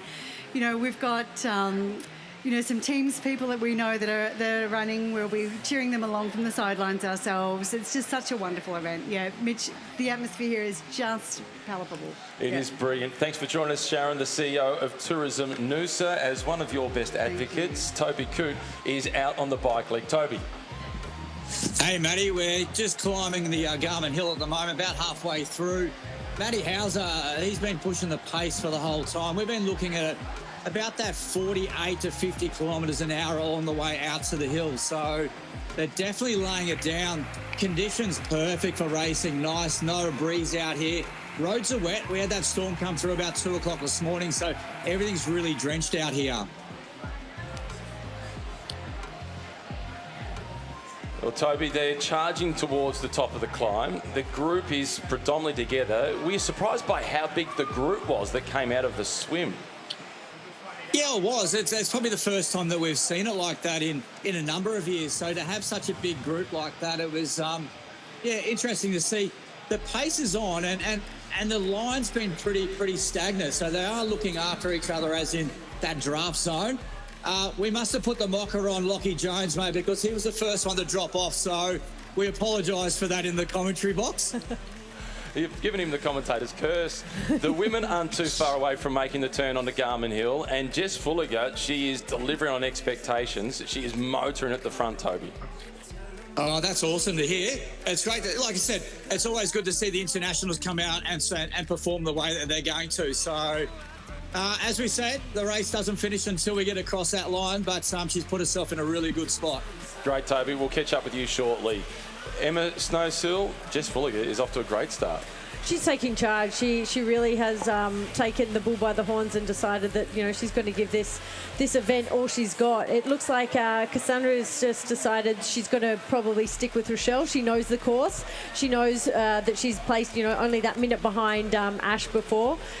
Just playing it probably a little bit safe and you know, first time experience here, but Jess seems to have taken a completely different tactic, and fantastic to see. I think, you know, that's racing, and she knows that she's in fine form and wants to take this race, take charge of it as early as she can, probably knowing the likes of Rochelle and Cassandre just right behind her. And in the men's race, Luke Willian, he's going pretty well on the bike now as well, and he has been a former winner of this race. This is a really important race for him. I think that shows the depth of the men's field that are so hungry to have a win here. You know, I think Matt's alluded to the fact, you know, when Hayden showed up and essentially took that opportunity away from him, and all these boys have, you know, have been on the podium, so they're just hunting that #1 spot. And it's, yeah, conditions are absolutely perfect. I think they're all as fine and fit as they could be coming off the last race of the WTCS last year, so last 2 weeks in Wollongong. So these boys are hungry, and I don't think, you know, they're going to hand it to Matt as much as Matt wants it. Well, Luke is almost at the top of the climb. He's starting to kick and gouge. Jess is at the bottom of the climb. She's leading the women's race. We're joined by Dan Atkins, one of the leading coaches in Australian triathlon, who is now the proud coach of the world champion. How does that sound, Dan? Sounds pretty nice. What was it like for you watching him go across the finish line? Exhilarating, I think. It's funny when you see an athlete achieve a milestone like that for us it's sort of relief. And it's different to, I think, that excitement, and especially the way he did it. We actually had time to savour it with a K or so to go. I was still twitchy and nervous and jumping around, but I had a really nice moment with some of our staff and was able to watch Matt come through the tape, which was super exciting. And this is obviously a really important race to him. It is, because within our squad, Braden Mercer's won it and Matt hasn't. So there was lots of banter even in the lead up to Wollongong, which probably helped the preparation for Wollongong. It sort of dialed back the pressure of Wollongong a little, because they were getting their fancy bikes ready and helmets, and here they are. It's big boy Christmas out there. I love that. The internal rivalry, and success breeds success. You would know that as a coach better than anyone. Yeah, 100%. And having Braden, who's a 21, 22-year-old out there, and he gets to train with Matt and Brando Copeland every day of the week, like, that's such a great breeding ground for Merce to get up. And we were so elated with his win last year, but now the boys are out there trying to take his title, which is going to be interesting to see. And what are your thoughts on Luke Willian? He's trying to pour the pressure on it, and he knows how to win here. He does, and he's probably, he finished top 10 in the world as well. So we're looking at an absolute world-class athlete here, and he wants to take a bit of the shine off Matt today, I'd expect, and I hope he does. I hope he puts it down, and Aaron's out there hammering away in his retirement race, which is awesome to see as well. This is really good. This is Aaron Royal, who we're looking at now. He's going to continue as a guide in para-triathlon, looking after Sam Harding, but talk to us about your thoughts on his career. Oh, I've just got goosebumps because I've spent a lot of time with Aaron, probably 15, 16 years watching him develop. I was there when he won his under-23 World Championship in 2012, and, you know, that was such an amazing day. And, you know, just being around him, I've had some really good times with Aaron. I've had some emotional times with Aaron, seeing him get top 10 at the Olympics, he's just an absolute icon of Australian triathlon. Yeah, he is a fantastic athlete. He's won this race 3 times. Luke Willian, he was the winner of this race in 2021. Back in the women's race, we saw the time gaps. Fulliger at 1 minute and 30 seconds ahead of Hill and Beaugrand. I mean, Dan, just you're on tour for the whole year, obviously with your crew, but and the boys, and that breeds a certain level of excitement. But just speak to the race here, and also the international, I think, particularly the females as well, that have come to Noosa. I mean, what does that sort of mean to international racing as a whole? Well, it puts Noosa on a bit of a pedestal, I think, above a lot of other races. It's great to see Jess. I actually predicted her to win today. I saw what she did in Wollongong, and I honestly reckon she tore the legs off Beth and Cassandre on the bike, and that's why, 1, she gets top 5, and 2, potentially why Beth and Cassandre don't win. So she's out there ripping the legs off all the other girls, and I wouldn't be surprised she starts catching some of the boys very soon. And she's already caught a few. What about the new lead? Your man, Matt Hauser's at the front. Look at the smile going on his face, Emma. Oh, look, these 2 boys are going to play cat and mouse the whole way. I can just see it. Matt's got a race plan that so far is working exactly the way we spoke about, and I know that the others sitting behind are going to just let these 2 just do their thing out front. They're not scared to go out front. They're big, strong cycling boys. They both put a lot of effort in before Wollongong with the hilly course that's going to suit this course. Brando Copeland there, one of our other boys. Geez, I hope he gets up and does a great race today, because he just, honestly, he really deserves it. It looks like he's stretching out the legs there coming off the top of the climb. What are your expectations on Brandon in the run? Look, he ran 30-35 in Wollongong, so the form is there, and that was one of the top, I think, 12 runs overall. Just unfortunate his swim didn't come off and he wasn't able to get on the bike. So today is a day where hopefully he can stick with this pace and go with the boys, and you never know, he might come through, get up for a podium as well. We just saw Rochelle Hill on the climb. She's in 2nd position. She's 1 minute and 30 seconds behind Jess Fulliger. The gap between being under 23 world champion and elite world champion, how big is it? Well, I think we're seeing it. I think Jess is really showing how strong she is on the bike. Rochelle's got good cadence there, so she's still, you know, she's still thinking about latter stages of the race, which is great. Jess there's a bit higher cadence, so her torque's right up. Her power, I'd expect she's probably pushing 280, 300 watts there, which is, she's super smooth. But look, the gap is certainly there, but Rochelle, I mean, she set the platform for all Australians in Wollongong. She set the place alight, and honestly, every other race after that was so inspired by her. I think that is such an important time for females in Australian triathlon to have someone like the Rochelle win the way she did. And we may not have seen much of her internationally this year, but in these last 12 months and her progression, and as she mentioned, even sometimes the hard times have been the hard lessons, but probably learnt more from it. Do you think that that's something so necessary for us right now in the sport and bringing through these females? We desperately need our girls to start getting up there, and I think with Tara as well, getting a top 7 there at Worlds showed that our development athletes are actually starting to put their hand up.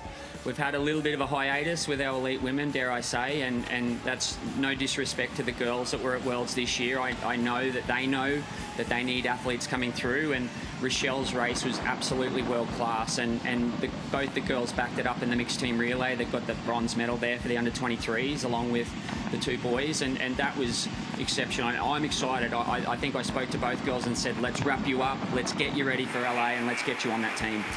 Dan, just taking a look there briefly at Matt Hauser, who's got a gel strapped to the top of the bike. He's got the water bottle on there as well. One of the big evolutions or revolutions of professional cycling in the last 5 years has been fueling. I'm assuming it's been pretty much the same in triathlon. 100%. Some of the companies that Matt's working with, the great thing I think about is they're all working together. He works with 3 different nutrition companies, and all of them are actually sitting around a table going, how do we best mathematically work this out for Matt? And that's been a gap in Matt's progression over the last few years, but he's absolutely dialed in now. And we've got an amazing dietitian with Liz Coonan at the QAS, and she's working amazingly well with the companies as well. So he'll know exactly when to have the fuel, how much fuel to have, and he'll be getting ready to get off that bike and light it up. I think the biggest thing, like we can all attest to the advances that we've had in equipment and bikes and shoes, but nutrition is such an incredible space, like you're saying. It's not just what's coming through on race day. It's the pre and the recovery and that ability to continually train at a higher level, not get injured, not get sick. I mean, that has been, from what I've also spoken to you a little bit about, is that's probably also been really instrumental for Matt as well. 100%. The key word for me is availability. And if I can have these guys available to every session, then I can weave my little bits of magic into them and get them to where they need to be. And a lot of that is the preloading. It's the session planning and the organisation of getting your fueling right, pre, during, after. It's, you know, if they're not thinking training, they've got to be thinking food and recovery. That's it, in that order. Athlete's life. Yep, absolutely. You sound like the classic coach. The best ability is availability. Be ready for me, athletes. That's it. Well, they're no good to me on the couch. So as long as they're in front of me, I can do what I need to do. And I feel like I'm in there with them. I have a question. How do you prepare the defending champion, race plan wise, in your head when you're speaking to them three individually? Very good question. They've each got their own race plan, and I'll let it be known each is different. And I have to treat each of them individually. And as I said earlier, the banter within the group has been amazing, and they're all going to push each other. They're all in this front pack hammering away, and they'll all know what they need to do. And I've completely bought into every race plan. And you know, if they go 1, 2, 3 this last kilometre, I'm straight to the Surf Club. I'm not even watching the finish. I love it. Well, Toby Coote out on course. What have you got for us, Toby? I love Dan, mate. That's awesome. It's a typical Noosa pub straight away. But no, I'm just with the second pack of the girls. Jess went past, mate. She was flying out the front by herself. But these second girls, Rochelle Hill really putting the hammer down. I'm sitting behind them about 50k now on this stretch going out to the Amundi-Karoi turnaround point. Have you got sight of Cassandre Beaugrand? Yeah, she's in there with Rochelle. So we've got the three of the girls together. I can't see who the third one is, but Cassandre has just taken I think she's just sitting on the back of Rochelle. Excellent, Toby. We'll get back to you as soon as we can. Dan, we're seeing the leader, Jess Fulliger. She's looking smooth. She looks amazing. This is exactly how I pictured Jess would take this race out. I love her attitude. She's got amazing grit. We were in a race briefing the other week, and she was standing up, hollering out the back of the, you know, she's just a gritty, she's just a leader within herself, and you can see the way that she's locked in there, limited movement in the upper body, but she's really generating that watts. And she's building her advantage. She was 1 minute and 30 seconds at the top of the climb. She's now out to 1:43. She's continuing to build. So we have the leader of the men's race on the left, the leader of the women's race on the right. Yeah, they're looking good. Matt's looks pretty calm. A little bit of breathing under there. I reckon that helmet's pretty hot. I reckon it's going to be... he'll be looking forward to getting that off, but no, they both look good, our leaders out front. How much work do you do on heat acclimatisation? Well, I think we naturally accrue it being on the Gold Coast, and look, to be honest, we've only done very limited time on the time trial bike. We had an amazing session last week with Aaron Royal, and he was sort of in there hollering how to ride these things, because this is all foreign to a lot of these guys, and the position is so much different. But we're very lucky that up here we've got the heat and humidity, and we've had some cracking storms lately that's allowed us to be ready to go for this. But it won't be a factor. These guys will be finished before it really gets hot. You've had some proper storms in the last 48 hours. Chase McQueen, the American, he's in third position. He's twice won the esports of triathlon, and this is a guy who's on the rise, in my view. 100%, and he sort of sits a little under the radar, I think. You know, the boyfriend of Cassandre Beaugrand, but I think he's going to want to go out there and get amongst the money here today. I'd expect to pay off some of his holiday. He is in the shadows of his famous partner, who is the Olympic champion, but he is a world-class athlete, and he's a commentator's dream with a name like Chase McQueen. He certainly is. Very American, isn't it?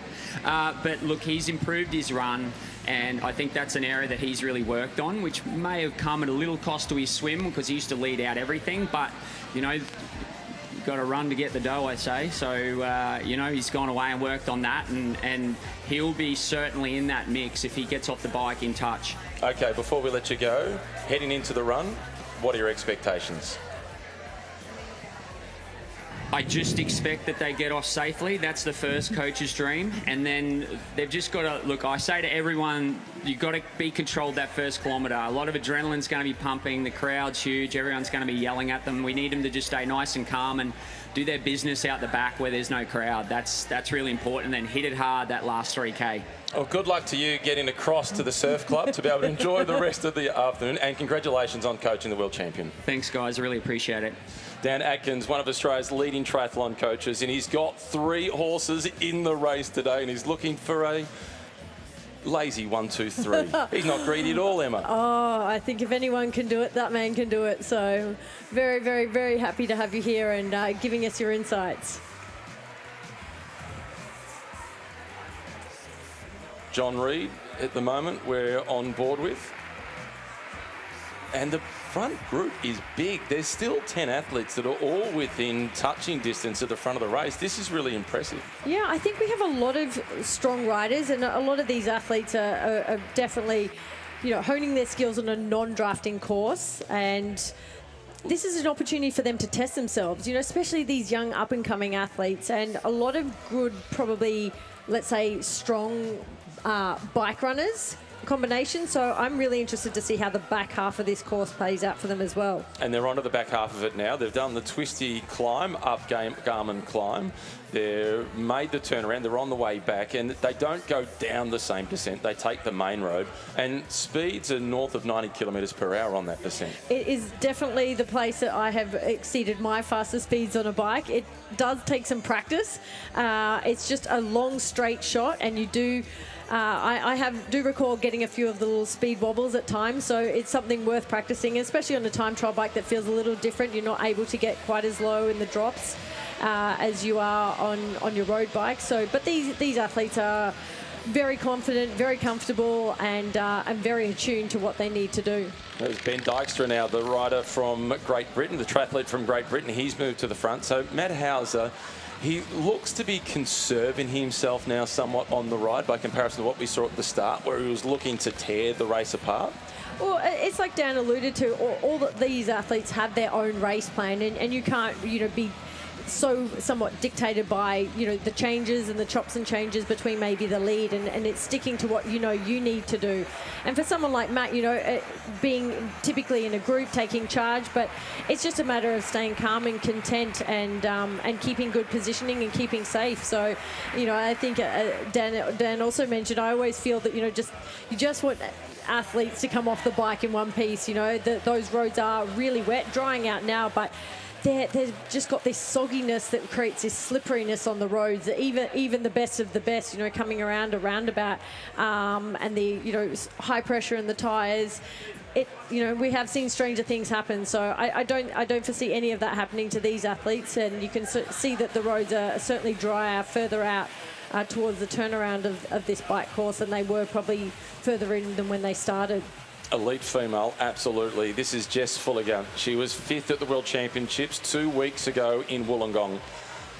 She's got a good relationship with Cassandre Beaugrand. She speaks fluent French, Jess. She was having a good chat to Cassandre before the press conference on Friday. Well, a lot of these athletes are, you know, showing up at the same races around the world, and you do have this sort of travelling tribe, particularly when you're on the WTCS circuit. You're going around together, and you're showing up each and every race to a very similar group, and you do form these sort of friendships and connections, you know, kind of like little gypsies, I guess, around the world, so that they would know each other very well, and they know their strengths and weaknesses. You know, when you're racing, you know, week in, week out against them, it's an opportunity, you know, to test them in different conditions like this one. Ben Dykstra, he is leading the charge, the athlete from Great Britain. He is at the front of the race. When they come down to the finish line, as they go across, there's the Walk of Fame for some of the greats of the Noosa Triathlon. You're on there, and inducted on Thursday was Dali Carr, the great photographer. Give us a couple of thoughts on Dali. Oh, Delhi has just been such an instrumental part of our career, and I think any triathlete that's raced anywhere around the world, it's like this. There's this like happy relief when you see Delhi's smiling face pop out behind the camera, and I think I recall the moment I first ever met Delhi. I was with an amazing bunch of Australian triathletes, felt very out of place, and Delhi certainly made me feel very comfortable. First time being in front of a camera and in that sort of environment, and it's someone that has been a historian of my own career and so many of the triathletes around the world, and we're so grateful to have those sorts of documentations, because without these sorts of people, we don't get to look back and look at the amazing places and races that we've got to take part in. And we owe a huge amount in credit to people like Delhi for being there. He's captured the images for 37 years. Dijkstra leading in the men's race. It is Fulliger who is leading in the women's race, and Toby Coote is out on course. Yeah, picture perfect conditions out here still, Matty. No wind at the top of the hill, and the boys going through. One person to look at in that group, the one that I actually saw that looks really, really comfortable, is Aaron Royal, our athlete that will be retiring at the end of today. He might be in for a big one today. What a way to go out. Could you imagine if he made it even just onto the podium? How big would that be, Toby? It'd be awesome for him, and a fitting farewell for him as well. The three-time champion that we have had here before. But yeah, look, you've got to put yourself in the game, and he's in the game. It's great to see him up at the front, isn't it? You don't have to worry about recovery anymore. You just got to go. You've got to go and put everything on the line, don't you? Doesn't matter if you tear a muscle by the end of the race. I'm retired. I can put my legs up and do what I want. But no, Aaron's been an incredible part of the sport in this country, and I think for him, as Dan also alluded to, giving tips to these guys that haven't been on a time trial bike as much as he has, and being a guide for our para triathletes, I think that's a testament to Aaron's career as well. And what he's been able to contribute, not just from a racing perspective, but to other athletes in the sport in itself. You mentioned his advice to the athletes on a time trial bike. As we see Jez Fulliger, it's a very different position on a time trial bike by comparison to a standard road bike, which they're more accustomed to riding. Yeah, the WTS style racing is more that crit style racing. It's obviously drafting, legal, and these athletes are used to getting up and changing position and also accelerating, and as a change in heart rate and pace and positioning. And this is a wonderful bike and piece of equipment to ride, but typically you don't see how that plays out until you get off to run.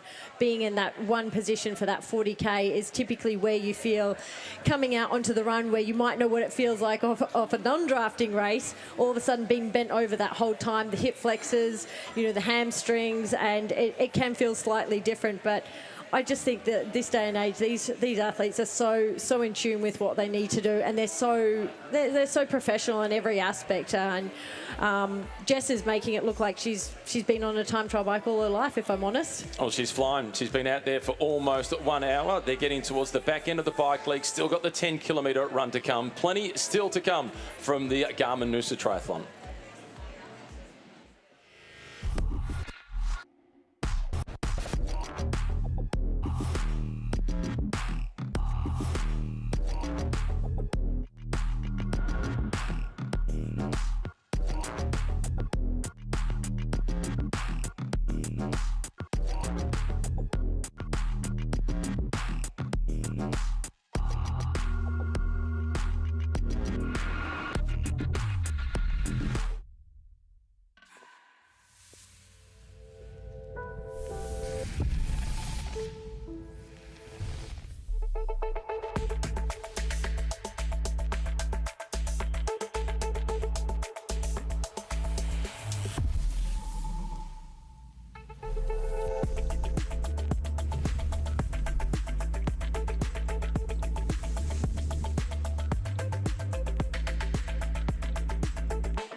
This is the 42nd edition of the Garmin Noosa Triathlon. Leader of the men's race, it's Ben Dykstra, Matt Hauser, Luke Willian, Chase McQueen, last year's winner, Brandon Mercer.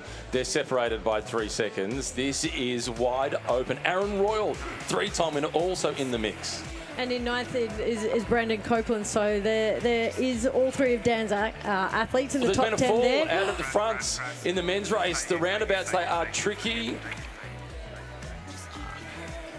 And it's Mercer, last year's winner. Brandon Mercer has gone down. It's always dangerous in wet conditions like this. And time trial bikes, they're fast in a straight line, but they're more difficult to deal with through corners. I shouldn't have said anything. I mean, these roundabouts are so slippery, and it's a combination between the roads being wet and the amount of humidity that just creates... It's almost like an oil slick at times, and that is so unfortunate. It looks like he's back up and able to ride, but I mean, still, a fall is never something that we want to see, and particularly from our defending champions. So let's hope, with these guys being as close together as they are, that he's able to try and tack back on to the back of that group and try and maintain and get up to speed and pace as quickly as he can. But that was so unfortunate. And less than a kilometre later, the next roundabout is bone dry. Oh, that is always a tough one to see. And it's created a gap that's resulted in a split because he was sitting in 4th position. And for the athletes that were trying to avoid going down with Brayden Mercer, that's created a small lead out to the front. And it is Dykstra who is leading. The Brit is at the front, followed then by Matt Hauser. And Matt Hauser, I get the impression he's biding his time. He is waiting for the run. Well, I like Dan alluding to the fact, particularly coming into the bike, or the last kilometre as you come back towards transition and leading out, is you do get so buoyed by the crowd and the energy here. And I mean, we've even seen at times that you get so caught up that athletes have forgotten to take in their shoes out in time at the dismount line. And again, also that roundabout, you have to ensure that you just don't come undone there. But I think Matt he's in a perfect position. He knows what he needs to do to execute. He's not bothered by not being in first place. And I think we're going to see him, take charge when the crowd and the timing's right. Well, the person who takes charge at the finish line is Pete Murray. Pete, welcome. Yes, thank you very much, Matt. Remember what a race we've got unfolded. Just saw, as you highlighted, our defending champion to go down. The roads are slippery, but the beach to start this morning was absolutely incredible. 9,000 people start on the beach. 9,000 athletes are going to run down the Noosa Parade finish line. The atmosphere, the colour, the clubs, the legends, smiling for Smitty, all athletes are pumped. This is what it's about, the 42nd edition of the Noosa Tri. Absolutely amazing, Matt, and of course, Em. Emma, Pete talks about the athletes being pumped. No one's more pumped at the Noosa Triathlon than Pete Murray. He does such a fantastic opportunity. I mean, this crowd is always behind these athletes, and there's so many people out watching their own, family or coming up to support. So it is unique, but it isn't Noosa without Pete down on the ground, is it? Well, the only time Pete struggles to get the microphone is when the ASICS Bolt is on, because Craig Mottram takes over, and one of the athletes that he coaches won the event yesterday. She joins us now.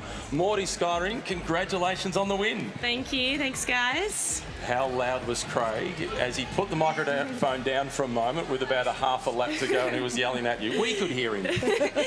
Yeah, he was pretty loud on the mic. It's quite comforting having your coach commentating and broadcasting. Could hear him the whole way around the course, and yeah, he maybe did put his mic down a few sneaky times to give me an extra cheer, but yeah, really appreciated his support out there and everyone's support on the course. I heard him a few times, Emma, and I thought his commentary was actually advice to you because he spoke about you being at threshold. And did it sound like that to you? Yeah, I feel like that was a bit of a you're fine, calm down, you should be feeling easy, just relax into the race. So that was good, a good little, all right, I heard that, I should just relax into the race. And then there was a few times where he was like, oh, they're starting to pick it up now, and I was like, yep.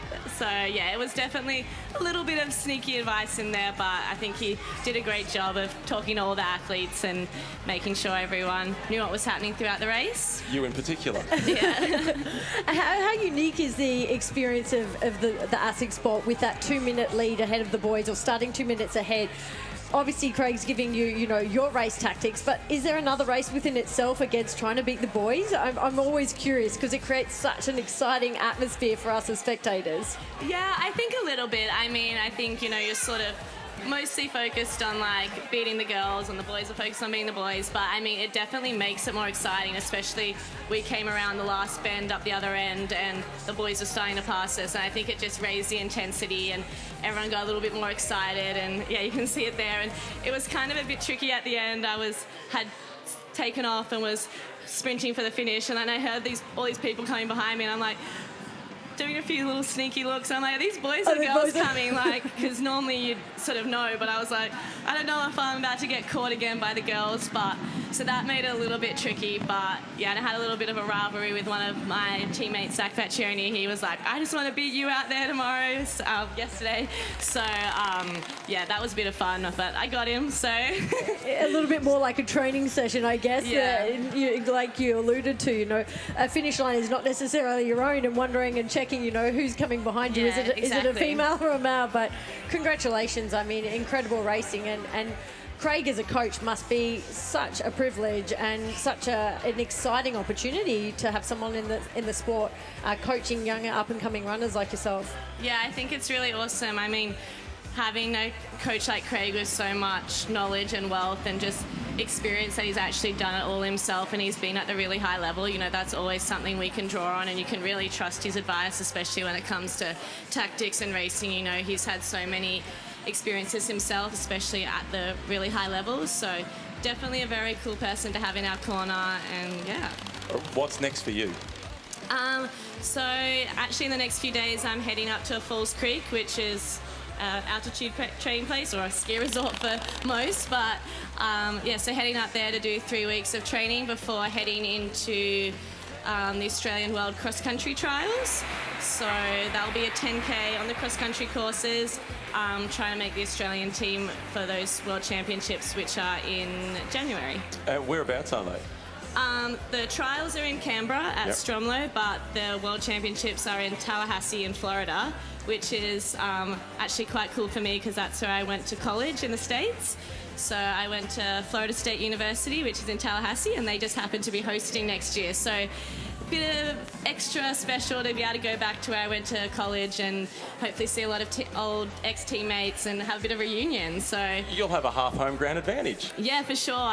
That's a course that I trained on pretty much every week during cross-country season, so I know it well. So I'm like, I know what to do out there. So yeah, so hoping to get on that team and be able to do that. What are your thoughts on triathlon and doing the swim and the ride, and then it's time to run 10Ks? I know, crazy, because 10K is already at like sort of my upper limit, so I cannot imagine starting the 10K race when you already have all of that in the legs. But I mean, the triathlon is such a cool event, and it's so big over here in Australia, so seeing all these people out here taking it on is really cool. So yeah. Was this your first time in Noosa? No, so actually was in Noosa 3 years ago. Okay. Was my first time doing the Bolt back then. I think I came 7th in the race and ran about a minute slower than yesterday, so it's pretty cool to see the progression and to be sort of in the mix yesterday.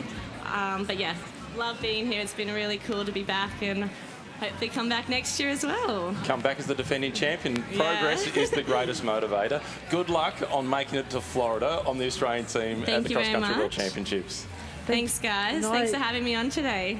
Been brilliant. It was so fun to watch that race yesterday, Emma, and I was getting mega excited. We had Jimmy Whelan out there in the men's, a former professional cyclist, seeing Craig Mottram commentate, not commentate, coach, and Morty getting the win ahead of one of her training partners. It was perfect. It is by far one of my favourite events of Super Saturday.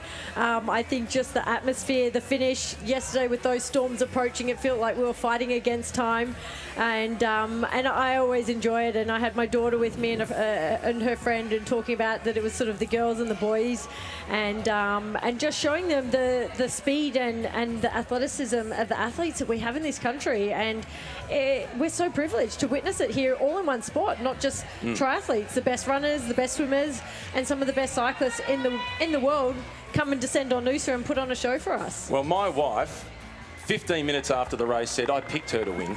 She didn't say anything before the race. They're making their way into transition, so the swimmer's done, the bike is done. It's time to run 10 kilometres out on foot. Well, And Matt Hauser, it's Matt's been a probably not perfect used race to so far. a very empty and chaotic transition.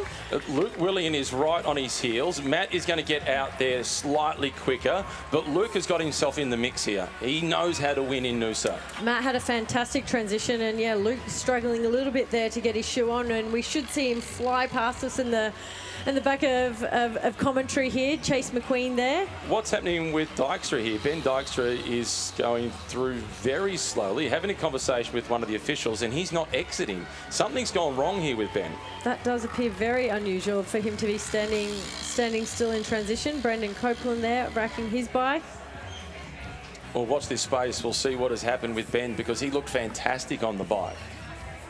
So it's a bit of a long run again, also through transitions that the athletes have to make their way kind of a bit of a U-turn up and over this bridge. And probably the only hill per se other than the Garth Proud Bridge, which at the end of that 10K can sometimes feel bigger than it actually is. But Matty Hauser's, he's cleared that very quickly and cleanly. And Braden looks like he's got... You can see the damage that was done in the crash. Last year's winner. It was a perfect start. It was his first participation in the race last year, and he got the win. Matty Hauser has just gone past our commentary position, and there's been a lot of support for him, not surprisingly. He's been a second-place finisher here twice. Luke Willian is the athlete who was chasing him. Matt looks confident. He does. He looks calm and confident. I think Matt has... You know, there's no need to talk about how good a runner he is. We've seen him put that on display 2 weeks ago, all year actually, and I think this for him is just it's about execution and maybe looking as calm as what Dan alluded to in that first kilometre, keeping within himself and doing all the work in the back half of the course where there is not as many people out there spectating. Oh, this is the story of the transition with Ben Dykstra. We're not entirely sure as what has happened. We'll try and get some information on that by somebody who is down there in transition to see what has happened with Ben. Great to see Aaron Royal still inside the top 10, close to a top 5 finish as Braden Mercer is fighting on. It's a matter of keeping that adrenaline at bay as possible, but sometimes that, you know, those crash, the pain doesn't set in till after, but he really looks like he's taken quite a hard knock to his hip and elbow, and hopefully that doesn't affect him. And you know, in terms of just being able to finish today, I think that's probably something that, you know, right now he's probably more focusing on, that he can get through the 10K. And hopefully that, you know, he's not done too much damage other than taken some skin off. It's definitely going to hurt tomorrow.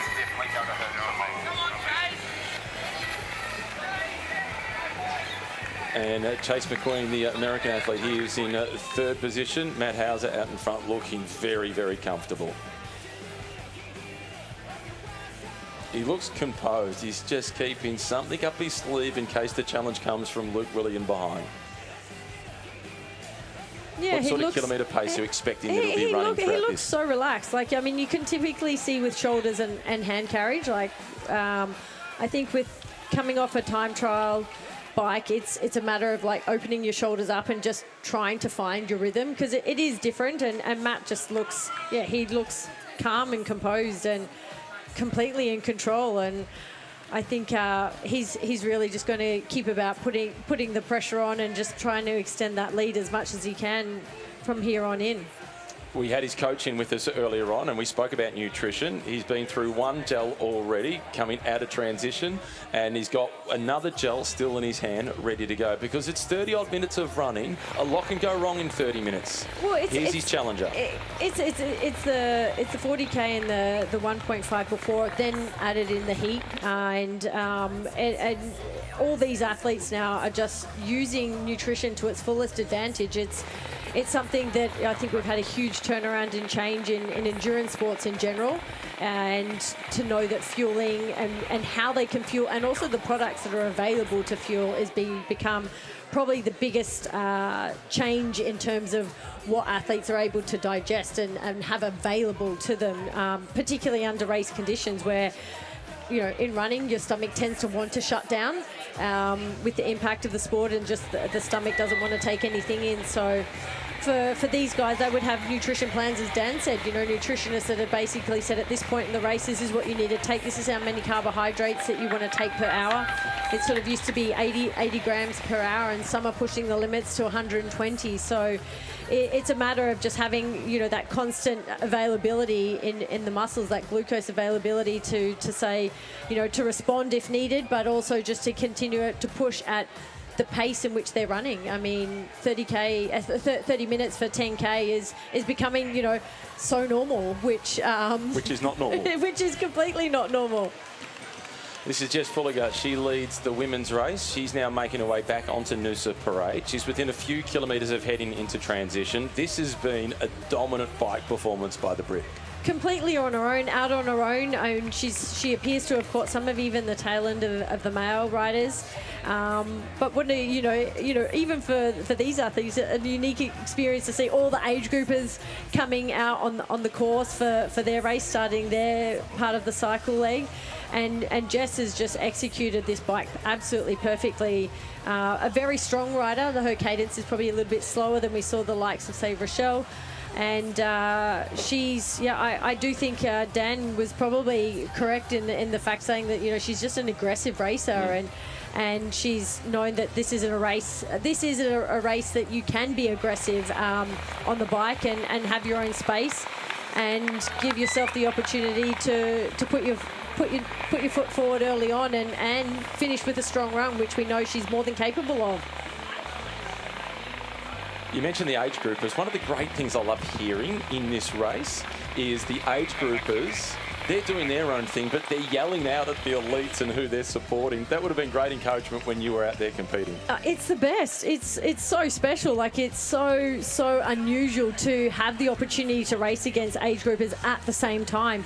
There's many races in which you're showing up and there is an age group race, but it's somewhat completely separated. So when athletes are out on course experiencing the same thing you are, it's just something, there's this oneness about it where you do feel, you're all out there together in the hurt box. That was Jai Spriggs in transition. Toby Coote, where do we find you now?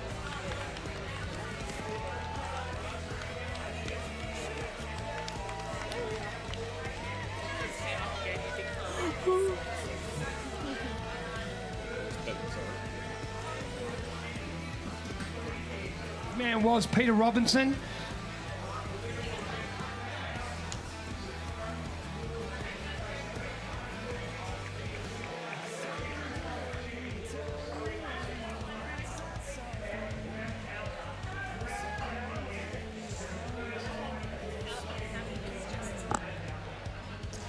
Well, there's Pete Murray down on the finish line. He's all excited about seeing the athletes making their way out.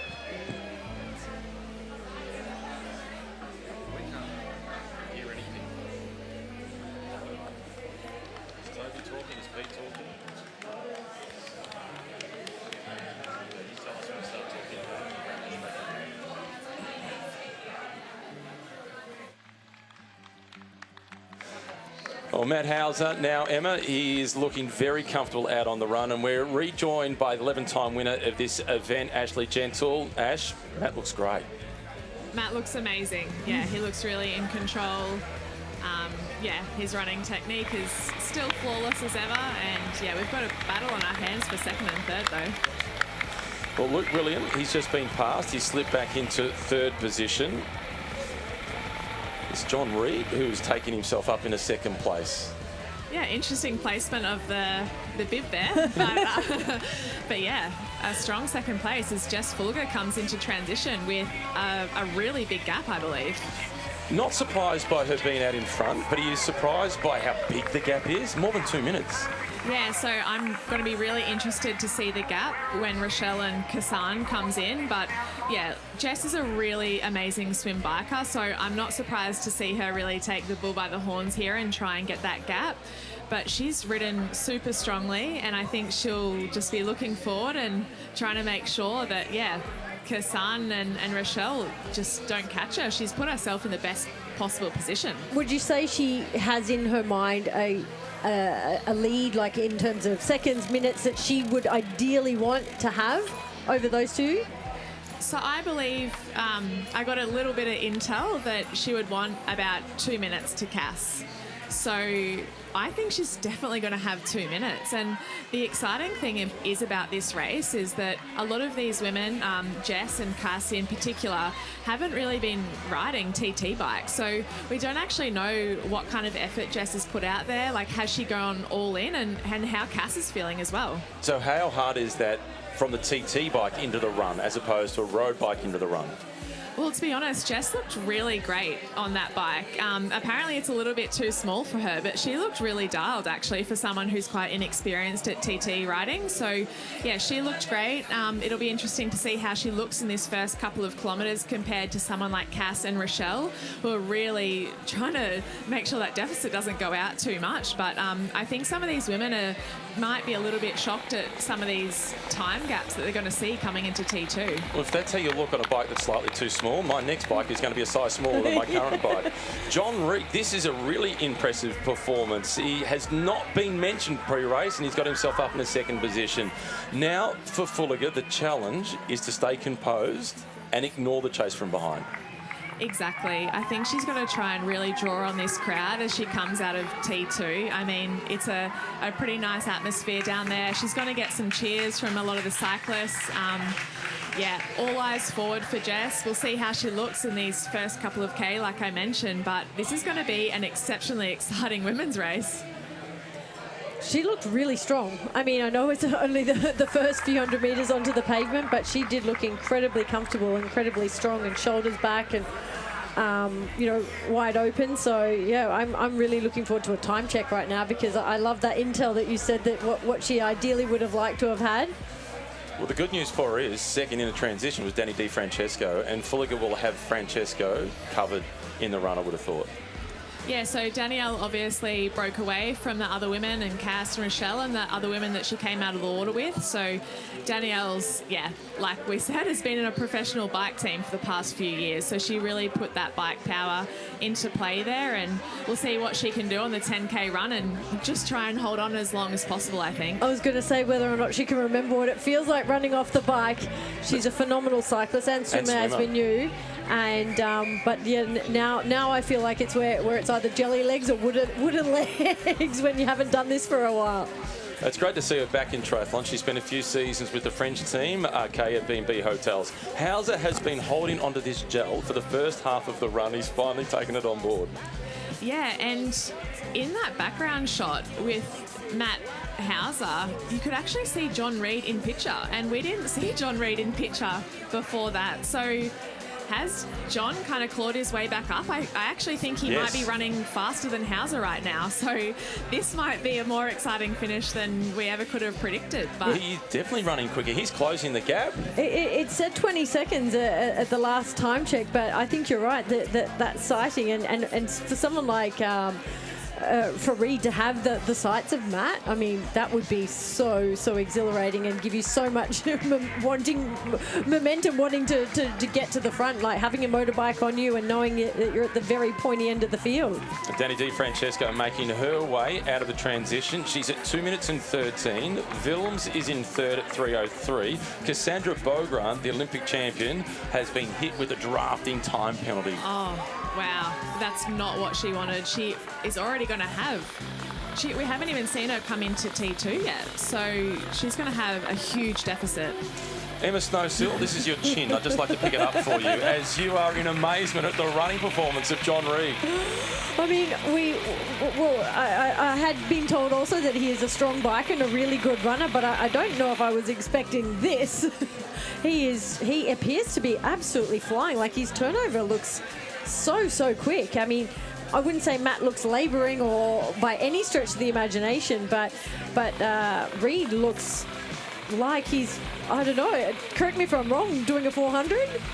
Yeah, and, you know, this is the really exciting thing about Noosa Triathlon. So Matt Hauser's, you know, he's world champion. He has an interesting 2 weeks trying to deal with the media and everything that comes with becoming a world champion. And he's got all the pressure kind of on his shoulders. There's a lot of talk before the Noosa Triathlon about all the favourites. And for someone like John Reid to come in here, it's the perfect opportunity. He can go under the radar. He knows that he's, you know, in a really good stead for this race. And that's the scary thing about this race. Like, you think you could be in really good form and things could be going well, but there's so many people that want to take you down to get that title, and it makes for really exciting racing. Well, we've had 6 internationals win the men's race since 1983. And John Reid from the US, he's out to try and make it 7 because he is closing in on Matt Hauser. Toby Coote, this race is getting tight at the front amongst the men.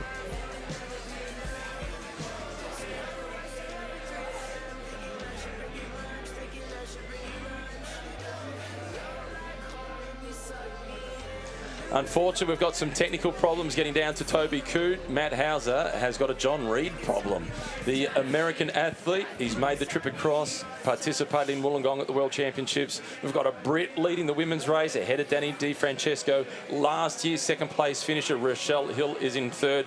We could potentially have international winners of the men's and the women's. And here I was hoping for 2 Aussies, top of the podium. It's good for the event though, Ash, to have internationals winning. Yeah, of course. You know, over the years, we've had some incredible international athletes come to Noosa to experience this triathlon. So, yeah, it's great to see, obviously Jess leading the women and John Reid having a great race in the men's race. Of course, we always love to see Aussie winners, but, yeah, what a privilege it is to have so many great women and men here today. Well, on screen now, correct me if I'm wrong, but that looks like Cassandre flying up behind Danielle. Was that Rochelle Hill? I think that's Rochelle Hill. Is it? In 3rd. We could be wrong. We need to get a probably better visual on this. Well, you haven't been wrong too many times in Noosa. You've won it 11 times. Do I need she's to put never my seen any glasses other on? athletes because she's always got her eyes out in front. She doesn't look across her shoulder, Ashley Gentle. I know. I was trying to work out the tracker. I was trying to, do my part on the sidelines. It's not as easy. A very different story, isn't it? Halfway through the run, and John Reid is flying. And you can't underestimate how advantageous it is to actually see your competitors in front of you. Once you get that visual and you get that little bit of a sniff, like John Reid here can see Matt in front of him, and that's such a huge advantage. And that was the 5 kilometres. Willis Mercer, that is not correct. This is Matt Hauser at the front, and I get the impression, Emma, that he is feeling the pressure of the chase from behind. I think that turnaround was important for Matt to see that, you know, he was probably making ground on him and it's time to put the afterburners on. I mean, Matt's got nothing to lose either at this point in the race. He knows that it's also end of season and he just needs to, you know, execute the part of the race where that Dan said that we really need to, you know, he needs to put the pressure on and do all the hard work. So I think Matt's probably timed it perfectly at this point, but I tell you who's timing it pretty perfectly right now is this young lady. This is Danny DiFrancesco to chase to at least get her started. Yeah, of course. I think she would have seen Danny and just been like, okay, that's one person I can see and I need to tick her off as quickly as possible. But she knows she's got a huge task ahead of her. To be honest, the conditions today are actually really nice compared to the last few days. The last few days we've had humidity in the 90s, but there's actually been a nice breeze out there. So for Rochelle, she actually probably would have rathered the hotter conditions we've had the past few days because she knows that that's probably a huge advantage for her with a British athlete in Jess Fulliger leading, but they're still going to be just, you know, cooling themselves down as much as possible. She knows she's got a huge gap in front of her, but she's going to be determined and, you know, she's under 23 world champ. She's an exceptional runner and she won't give up. She was second to you last year. She was 1 minute and 2 seconds behind. Did you feel some pressure from her chasing you last year? Absolutely.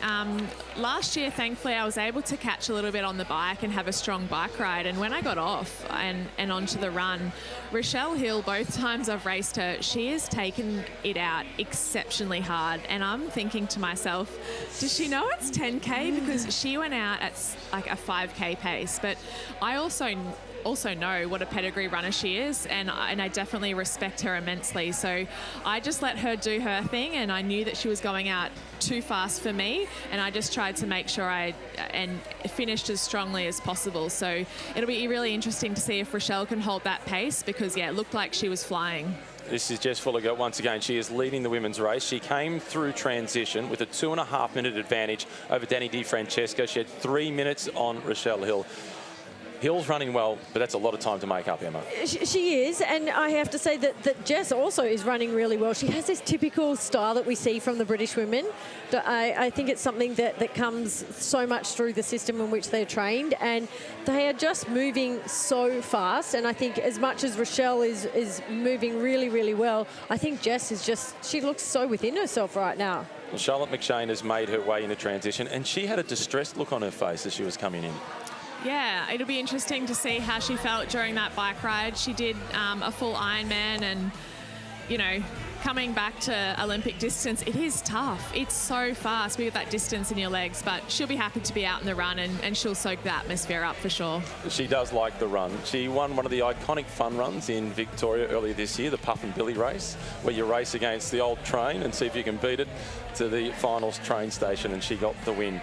Through this section, when they're on the footpath and in the shade, how much better is that than out on the road in the baking sun? Yeah, it's interesting part of the course because you have to stick to that running path, and it's really windy. So it is, a part where you can get some good support and you hit the aid stations, but yeah, it's a chance for Matt to kind of hide himself away as quickly as possible, because yeah, the gap's coming down, I think. Don't you feel, though, on that part that you actually can't quite run as fast as you know you can? Like, I'm thinking if I'm in Matt's position right now, he knows that when he gets off this part of the course and onto the road and like that longer, straighter shots where he can just wind up the way we've seen Matt wind up, is it a little bit of maybe tactical play? Because it's not technical per se, but you don't have that straight run of being able to like unleash your full speed at this point. Yeah, and just after this windy section actually that the men are on, they actually turn a right-hand turn into Dolphin Crescent. So you actually think that you're nearly at the finish, but you have to go into Dolphin Crescent and do a really big loop around. And the locals there get out the hoses, they give you a good shout, but it's actually really deceptive, because if you have gone out too hard and you haven't remembered that you have to take that dog leg into Dolphin Crescent, it can really catch you out. That's what I'm kind of wondering, and maybe also I should say hoping that's something that John Reid probably has not maybe taken as much into consideration as Matt, who knows the course. So let's see if that is the case. The gap has stabilised. It's now 21 seconds. So Reid made some inroads in the first 3 kilometres. It's now stabilised. So Hauser has responded, Ash. Yeah, I think Matt would have seen that gap. He would have seen John at the turnaround, and we know how Matt races. He's here in front of an Australian crowd. He is not going to give this up lightly. He really wants this title, especially this year as the world champion. So even if John brings that down a bit more, you can never count Matt out. He is such a strong athlete, and he's going to be buoyed by the atmosphere and the Australian crowd really cheering him on. Just saw going in the other direction, that was Cassandre Beaugrand, so she is a long way off the pace, the Olympic champion. This is the turn that you spoke about, Ash. Yeah, so in this turn, it's a lot longer than you might anticipate, because it seems like you've made such big progress, like coming back into town, into this Noosa Main Beach area. So they really have to stay focused. And yeah, if you didn't anticipate this turn, it like I said, it can catch you out. So Matt's going to try and want to make some inroads here. Yeah, in your head, you think the turnaround at the bridge is the turnaround, but it's not. The second half is actually that little bit longer with the little added turns, and it can be quite a dead spot. Like, you're always so happy for all the locals with the hoses, because the air can sit so still in that little street there. What Jess Fulliger will be happy with is the gap on Rochelle Hill is exactly the same as it was going through transition. So 3:09 is the gap. Hill is running well, but Fulliger is equaling her every move. And Jess Fulliger had the run of her life 2 weeks ago in Wollongong. That was probably her best run performance that we've seen in a while, and she's clearly in exceptional form. So for her, to be holding that gap to Rochelle Hill, who we know has that great run pedigree, yeah, Jess, obviously, being an amazing swim biker that she is, she's also proving that she's an amazing runner. And I think that she'll be happy to see that gap kind of be stabilising if she's got someone on course giving her feedback. But, yeah, she looks great. Both of you have experienced this. The turnaround point on the run, for all the time checks you can get in the world, to see your rival on the other side of the road, you can assess the body language and you know the gap when you see them. Yeah, exactly. Time check can say one thing, but reading your competitor's face is a completely other thing, and that's the time where I think is the time to turn the screws, where you see your other competitor, or I've really got to put the pressure on myself here to keep the lead, because it is, it's as much as it's athletic pursuit here, it is a bit of mind games, and it's something you have to be really aware of. How about at the turnaround, Ash, when you're in second position? It hasn't happened to you too often here in Noosa. And you see the person that you're hunting, and it's the, I'm coming for you. Yeah, I'm a hunter.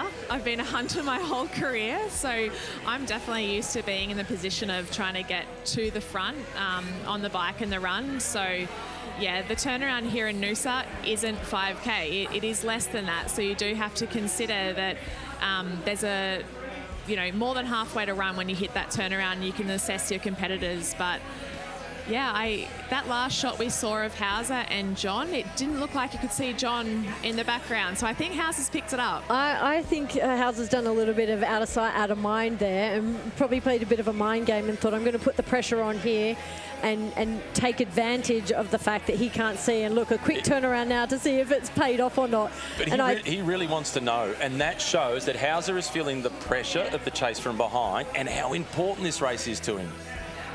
He's twice finished second. Yeah, and in this Dolphin Crescent too, there is a lot of turns, so you can kind of try and hide from your competitors. You kind of feel like you go into Dolphin Crescent and it's an interesting little turn you make there, but he's looking to be heading out of it soon, and once you turn out of Dolphin Crescent, it's definitely the home run. It's only 9K. I think he's extended his lead in that little part of the course, because now we can't see, like we saw previously, he's only just come around the corner now, and I tended to think when I saw Matt in there, he looked like he just picked up his pace that little bit more. He got a bit frustrated that he didn't get water, and that sometimes shows that you've put the pressure on and you're really gone into race mode. But I think now I think this is the time Matt's just going to unleash and let go of the rest of these last 2 kilometres. But full credit to John too, right? He had nothing to lose, and he was chasing a world champion in Matt Hauser, and he did his best to try and do that and really put it on the line, that first part of the run. But obviously we see here with Matt's class, he's a world champion. He's going to come and hit the blue carpet, and he's going to be pretty happy with that. I mean, that's the beauty of racing. When you've got the world champion, the world's best, is you've got nothing to lose other than like how close can I be within range. I think that's, for Rochelle, like you've probably been that person for her, is like how close can I get to finishing within Ash. That sort of pegs me of, I haven't won the race, but like how much have I improved? Where am I at? And for myself at this point in the season and in my career, I'm sure you experience the same for you, when you're climbing through the ranks, like you're just trying to get as close to the front end of the race and to the people that you've looked up and are trying to emulate.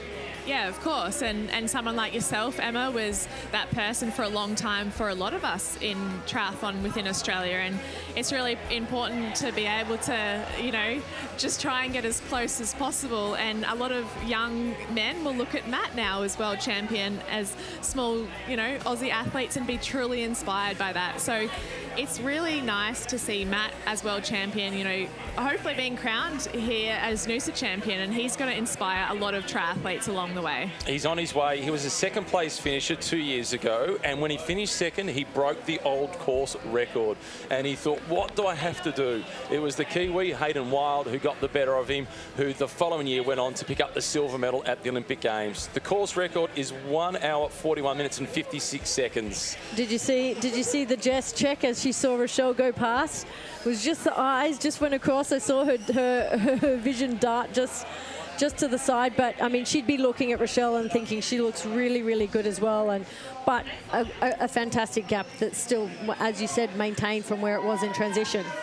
Yeah, it's going to be a really tough ask for Rochelle to, you know, bring that gap down. But like we saw in Wollongong, she was in third, I swear, with about 400 metres to go, Rochelle. And she just put the gas on and took that under-23 world title. So you never count out Rochelle. She'll go full gas to the line. She is a fighter, so too is Matt Hauser. This is an important race for the world champion. Fulliger is on target to get an international win. She'll be the 8th international to win the women's race. It's going to be an Aussie, though, that wins the men's race. I've seen with Matt, and you can see in the facial expression, like Matt is normally got sort of more lips a little bit closed. He looks more composed, but in these last few kilometres, I've noticed the face just relaxing that little bit more. There's almost like a hint of a smile. Like I feel like he's even taking in a few of the other athletes that are heading out on course, gave a few high fives. Like there comes this point, I feel like, where he probably knows that I've got it. I need to keep the pressure on, but maybe he's having an opportunity to actually soak it in and just experiencing a Noosa win. He's coming past the Smiling for Smitty crew. He's almost onto Garth Proud Bridge. Meanwhile, in the women's race, the Olympic champion Cassandre Beaugrand has moved up to 3rd position. This is a star-studded edition of the Garmin Noosa Triathlon. Over Garth Proud Bridge, Matt Hauser is on his way to the finish line as the winner of the Noosa Triathlon for the first time in his career. He's twice finished in 2nd position. He started as the pre-race favourite. He won the world title in Wollongong 2 weeks ago. This is the icing sugar on top of the cake that has been an extraordinary year in the career of Hauser. The best in his career so far. Onto the blue carpet, Matt Hauser making his way through to the finish line. It is time to celebrate. Hauser is your winner. Give it up for Matt, world champion Hauser. Whoa! Matt Hauser, you are the champion.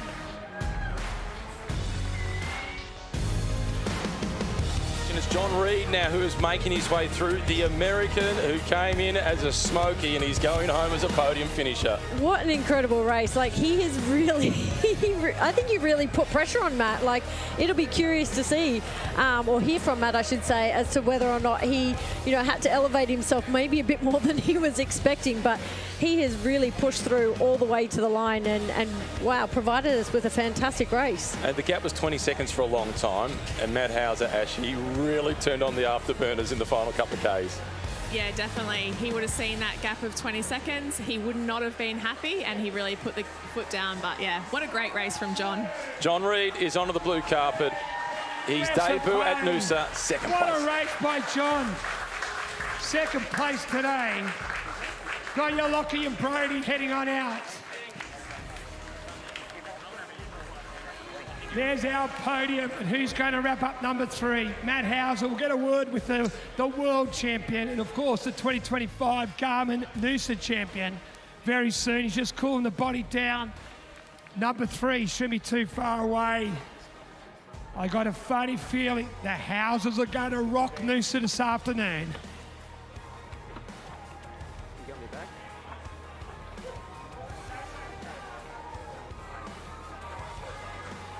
Luke Willian is now making his way down towards the finish line. He's in 3rd position. Former winner of the race is going to make it onto the podium.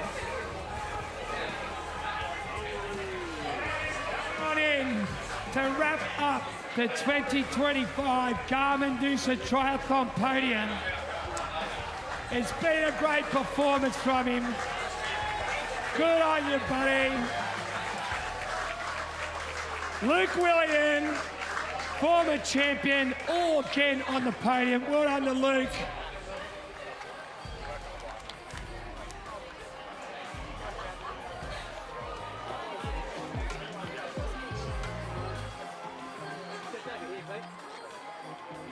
In the middle, taking the win to the left of screen, John Reid in 2nd position, and on the far right in 3rd place, Luke Willian.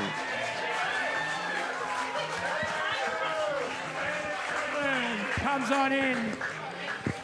Training stable of course, Matt Hauser. And very shortly, folks, we're going live with the world Brendan champion Copeland and the 2025 Noosa champion.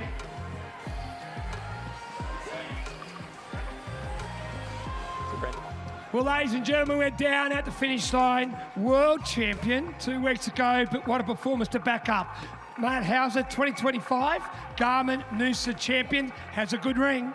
Thanks, mate. It feels good. First race as world champion, obviously, as you said. It's nice to get the dub here in Noosa. It's a win I've wanted for a while.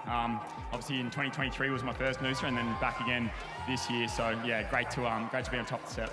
Mate, your name is now etched in history. Some world-famous athletes have won the Noosa Tri. As an athlete, Noosa has to be on the resume. And finally, a win at the Noosa's a big one. You join the likes of Craig Walden, Miles Stewart, Courtney Atkinson, Aaron Royal have won multiples. You're on the list now. Yeah, I just got 10 to go to beat Ash now. Well, it's just a level with her, to be honest, but I'll be well retired by then. But no, shout out to Aaron Royal, as you mentioned. It's his last race as a professional triathlete. He's going to guide Sammy Harding towards the Paralympics in 2028. But yeah, credit to him. It's something I looked up to, watching this race back when I was 13, 14 years of age. So shout out to him. Matty, and finally, a world champion 2 weeks ago, the race of your life. Thanks, mate. Yeah. There he is, folks, our 2025 Garmin Noosa champion and world champion, Matt Hauser. Congratulations, Matt Hauser, taking the win. Braden Mercer has just made it across the finish line. Despite crashing, he still finished, it was 5th or 6th place. No, huge. All credit to him, and I think there was really no doubt that he was going to finish today. I think this is for sure a special race, but to be alongside Matt and his training partners Brandon Copeland, I think he really wants to keep it there for the rest of the group. So fantastic finish considering the circumstances, and super unfortunate for him to have endured that crash, but very happy to see him cross the line. And still leading the women's race, Jess Fulliger, making the most of all the aid stations. Not a lot of the water going in, Ash. No, I think she tried to take as many cups as possible there and try and stay cool for as long as possible. But it looks like she's just entering Dolphin Crescent now. So has Rochelle kind of clawed a bit of a gap back? I think this must be the aid station previous that we can see here. I'm not sure, but yeah, Jess was looking great, and so was Rochelle, but Jess just had such a big gap off the bike. Yeah, she destroyed them on the bike because they were together through the transition off the swim. For somebody that's not taken part in any, as far as I'm aware of, any non-drafting races, triathlon races, I mean, she rode exceptionally well and continues just to remain exceptionally composed. She could be a real contender in the T100s, Ash. Yeah, definitely. A lot of these women that are at the top of the Olympic distance game, moving to the non-drafting racing here in Noosa, which is, Olympic distance, which is, Jess's distance. But, you can definitely see them moving into middle distance if they would like to, and being quite successful because, if you have that good bike strength, the transition can be quite good. And as we see here, Jess is running super well off the bike, off a really good bike effort. So, yeah, I'm sure she'll be happy with the racing that she's done in Australia for the past 2 weeks. It's been great for her. There's been a lot of British athletes that have come and spent time in the summer. I mean, particularly honing on their swim skills, like we've talked about before, like the likes of going down to the Gold Coast and training with Phil Clayton and developing surf skills has been something that they've probably, not stolen, but realised that they need to work on and take strength from strength in improving in the open water swimming. And I feel like that momentum has just been something they've continued to build for a long period of time now to the success of the whole British Federation. Yeah, I think I noticed it even 4 or 5 years ago, a lot more British athletes coming down. I guess it always goes in waves. But yeah, it was definitely a lot of British athletes coming down, swimming at Miami, on the Gold Coast, swimming in the ocean, and really just trying to, I guess, expand their open water skills because, yeah, being British, they're not able to get to the ocean that easily as we can in Australia. And they recognise that there is ocean swims and they're always amazing swimmers, but it's a perfect opportunity to be in Australia and actually, yeah, swim in the ocean and experience that chop in the waves that we get to as we please. Well, Jess Fulliger, she didn't have any trouble with it in the swim today on Noosa Beach. Just going across the finish line, there was a big commotion. Aaron Royal has finished the Noosa Triathlon for the last time. It looks, it also sounds unusual, there's these chapters that are closing in so many athletes' careers right now, and I feel like more a changing of the guard is probably the really, really nice part of Aaron's trajectory as well, of where he's been and where he's going also in the sport. with 4 kilometres to go, Cassandre Beaugrand has closed into a little over a minute behind Rochelle Hill. So Hill now is no longer fighting for the win. She's more than 3 minutes behind, but she's fighting to hold on to second place. This could be tight. Yeah, so for one, we just can see how well Jess is running from that split. She's actually extended her lead to Rochelle. And now Rochelle's going to be thinking, okay, I've got to try and just hold this second place because I have the likes of Cassandre Beaugrand coming from behind. And to be honest, that's a really scary prospect. She's an incredible runner, Cassandre Beaugrand. She was the record holder. She created the under 15 record in France for the 1500 metres. She represented them at World Championship level in cross-country running. Yet she loves the swimming. She's a natural, brilliant runner, though. There's not often many athletes that make sport look very effortless, but I do feel that she is one of them, and an incredible runner in her own right. But swimming's really what actually kept her in triathlon, and now a new experience being on a time trial bike. The penalty we're a little bit unsure of, but I agree with you, Ash. Like, that would be such a daunting place to be, thinking that she's chasing you down. And we don't really know how she felt on the bike, but I find sometimes if you can't really go as deep as you would like to on the bike, you can still get off and have really good run legs. So maybe Cass wasn't able to kind of show her full potential on the bike, but still able to run at full capacity out here on that 10K and maybe feel fresh and ready to go. So I'm really happy that she's got off the bike and put the gas down because, you know, she is an Olympic champion and she wouldn't have liked to hear a gap of 3 or 4 minutes plus. That's not usual for her, but full credit for her for sticking at it and she's fighting for that podium and really hunting Rochelle Hill down. And here is Rochelle Hill. She hasn't dared to take a look across the shoulder, not yet anyway. She knows that she cannot see the leader, Jess Fulliger, as Rochelle Hill, following in the footsteps of her famous mother, Rena Hill, who was an Olympic representative in Athens in 2004 and is also her coach. Can you imagine coaching your kids? No. I mean, I try not to coach per se. I'd love to just try and help them see the value of sport, but I think it's such an interesting dynamic. And racing Rena, in my own career, Rena was a feisty competitor. Like, she really did have quite a bit of feistiness to her. She came across quite calm and composed and quite friendly at times, but as soon as the gun came off, there was none of that. And I think I feel like I see that a lot with Rochelle. She comes across very, very much the same, and yeah, like you were there in Wollongong and talked about that finish of hers. Like, that just comes from a place of just like, I'm here to just give everything, and winning is just the only option at this point. And I think it's fantastic to see. We really need that for our young women in this sport right now. It's the top. You can't measure it in a lab. It's not VO2 max, it's not lactate tolerance, it is just that inner immeasurable. And many of the great athletes have got it. And Rochelle Hill has got it in spades. Now she's got the challenge on her hands to stay in second position to hold off Cassandre Beaugrand, the reigning Olympic champion. And you saw one of the locals of Dolphin Crescent sitting in his armchair there with the hose out, giving Rochelle a good spray, and they've got them out on the Noosa parade here as well for Jess. So yeah, the locals definitely get behind this event and try and keep everyone cool and fresh out there. So yeah, it's really nice atmosphere. I'm sure it's welcome, the spray. Always on this course. I think there's many races you wish there was more of more of that happening. And it's only just after 8 o'clock local time. The sun is starting to really get some punch into it. Spare a thought for the age groupers. They haven't started yet. Ash, you're normally finished before a lot of the age groupers have started. Yeah, I know. Some of the age groupers go off pretty late here, so they cop the full brunt of the sun. But you know, they're prepared for it and they're ready for it, and they know that's part of the Noosa experience. When you come to Queensland, you may get rain or hail, but you also might get a beautiful sunny day like we have today. So, and that's all before 10 a.m. Yeah. I like that. The age group are going the other way, giving the high five. it's so incredible the amount of age groupers running along and even riding along that will shout your name, that will give you cheers. And how good is that? We've got Jess Fulliger here leading this race in such dominant fashion, and clearly she's a British. She's got the GBR on the kit, and you can see that. And there's lots of Aussies that will definitely still get around her and be super happy and supportive of her out leading.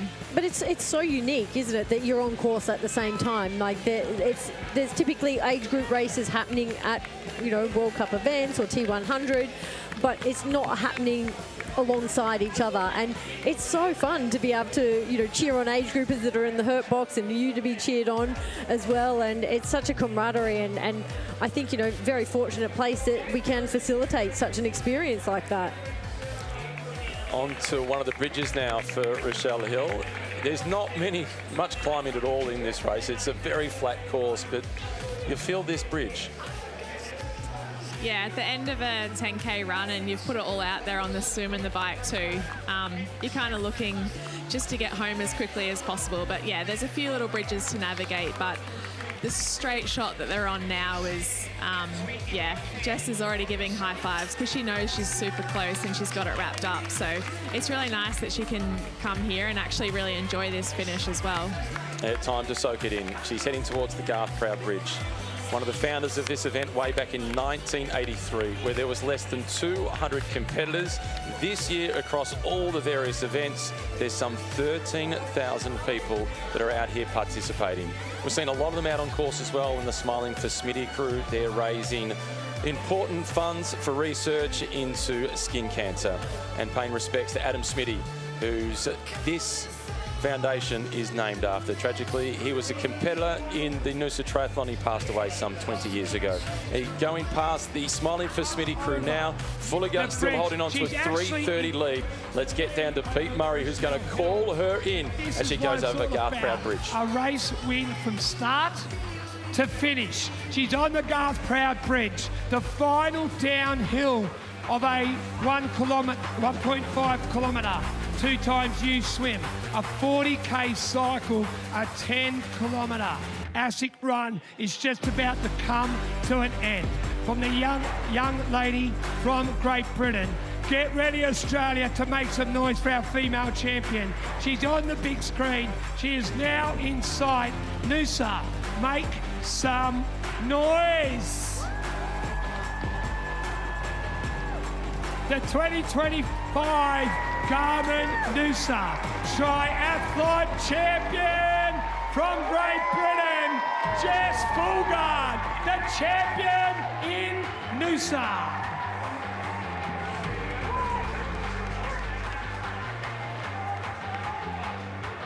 Well done to Jess Beaugrand, the champion for 2025. Great Britain celebrate. She's boiling in that suit. She's going to cool it down. We'll give her a quick break. We'll have a quick word with her before we bring in Rochelle Hill from Australia if we can.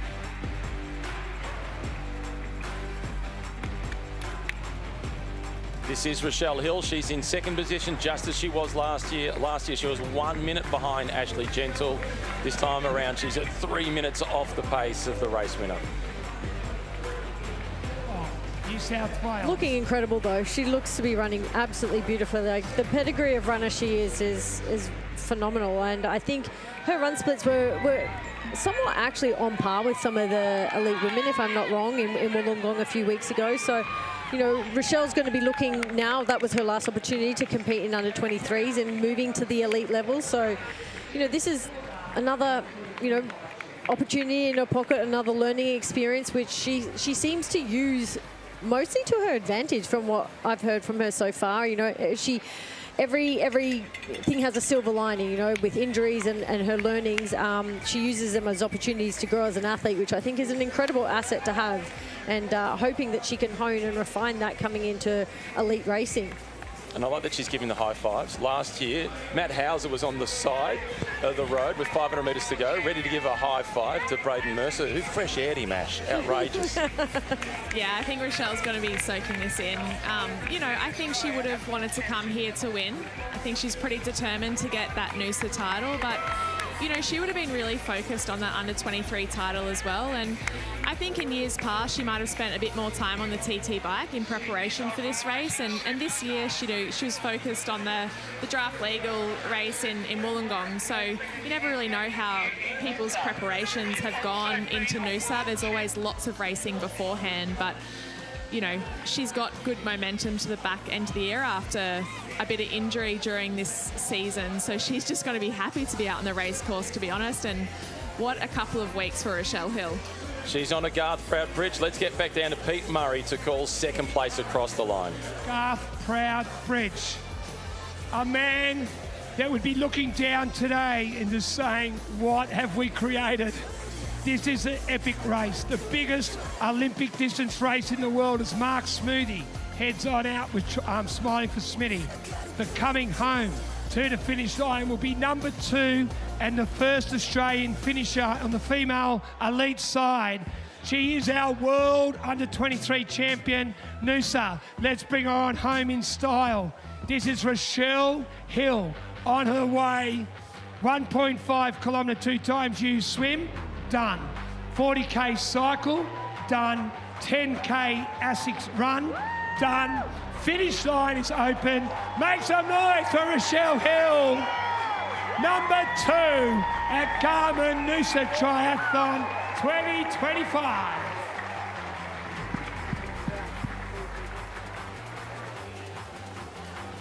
And here comes Cassandre Beaugrand, the Olympic champion. She had a tough transition off the bike because she got a time penalty. She's fought back on the run, Emma Snowsill. She's going to finish on the podium.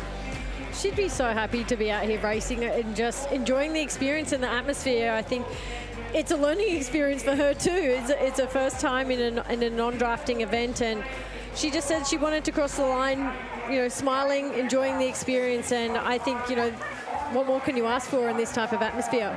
Let's get back down to Pete Murray. Up our podium, the Olympic champion.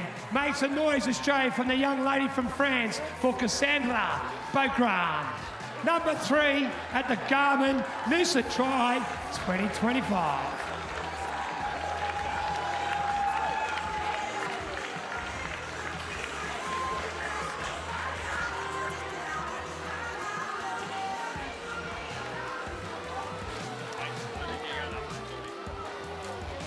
They're rivals, but they're great friends as well.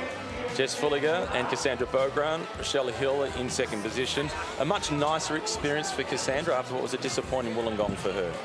Yeah, I think she'll be definitely happy to finish the race here in Noosa. You know, what happened in Wollongong wasn't the usual Cassandre we usually see. So I think she'll be happy that she stuck around in Australia. I think she really enjoyed it here, and yeah, what an honour that we got to see an Olympic champion at Noosa Triathlon. And even though she didn't get the win that she was after, it was a great third place. But I think that speaks volumes to the quality of the race, that the Olympic champion couldn't win. I agree. Like, these girls have come here all to race each other at the prime time of their season, the end of that the grand final 2 weeks ago. So I think for all three of them, they put on a fantastic performance, and we're so fortunate to have them here in Noosa. And yes, we had an international, we had our world champion, our home world champion, Matt Hauser, take that win, but always a pleasure to watch these athletes and perform at the highest level. Ash, it's been a pleasure to have you in commentary with us. We hope that you're on the start line next year. Yeah, definitely. It's been an honour to share the mic with you two, and yeah, I hope to see everyone out there next year because it's not one to miss. 11-time winner Ashley Gentle. Let's head down to the first-time winner, Jess Fulliger, with Pete Murray. Well, thanks, Matt. Thanks, Emma. We are down the back of the finish line for Garmin Noosa Tri with a very pumped-up athlete representing Great Britain, Jess Fulliger. Congratulations on an awesome win. Thank you so much. Thank you, Noosa, for having me. My first experience, and I couldn't have hoped for better. Firstly, about the race, you started up the front. You said, catch me if you can on the bike, and you ran away from the field on the run. Probably one of the best races you've had in your career. Yeah, I mean, I had no idea what to expect. I got on the TT for the first time this week, so thank you, Rianne, for lending me the bike. I just wanted to have fun. I wanted to do a non-drafting for a while. I just thought, right, I'm here. I'm just going to put my head down and go, and thank you for all the cheers. Also, I just want to say a massive congratulations to Aaron Royal for his career, and I hope he has all the best in his next chapter. And thank you to Courtney and Rebecca for having me here. And Jess, before we went to camera, you were talking about the atmosphere. Down at the start, it was electric. Out on the course, we could see people cheering you along, giving you a high five. That's what Noosa's about. The atmosphere, crazy. Nothing I've ever experienced before. 8,000 people out there today. Yeah, we don't get that very often, so even all the way out at the dead turn, there's music going, there's cheering. I hope I can come back again. Well, it's been the first time in over 10 years that we've had an international star as number one. Ashley General dominated, but ladies and gentlemen, Matt and Emma, back to you with our 2025 Garmin Noosa Triathlon champion, Jess Fullergard from Great Britain. Well, all I heard in that, Pete, is that she hopes she can come back. Well, Jess, you can come back next year. How about that?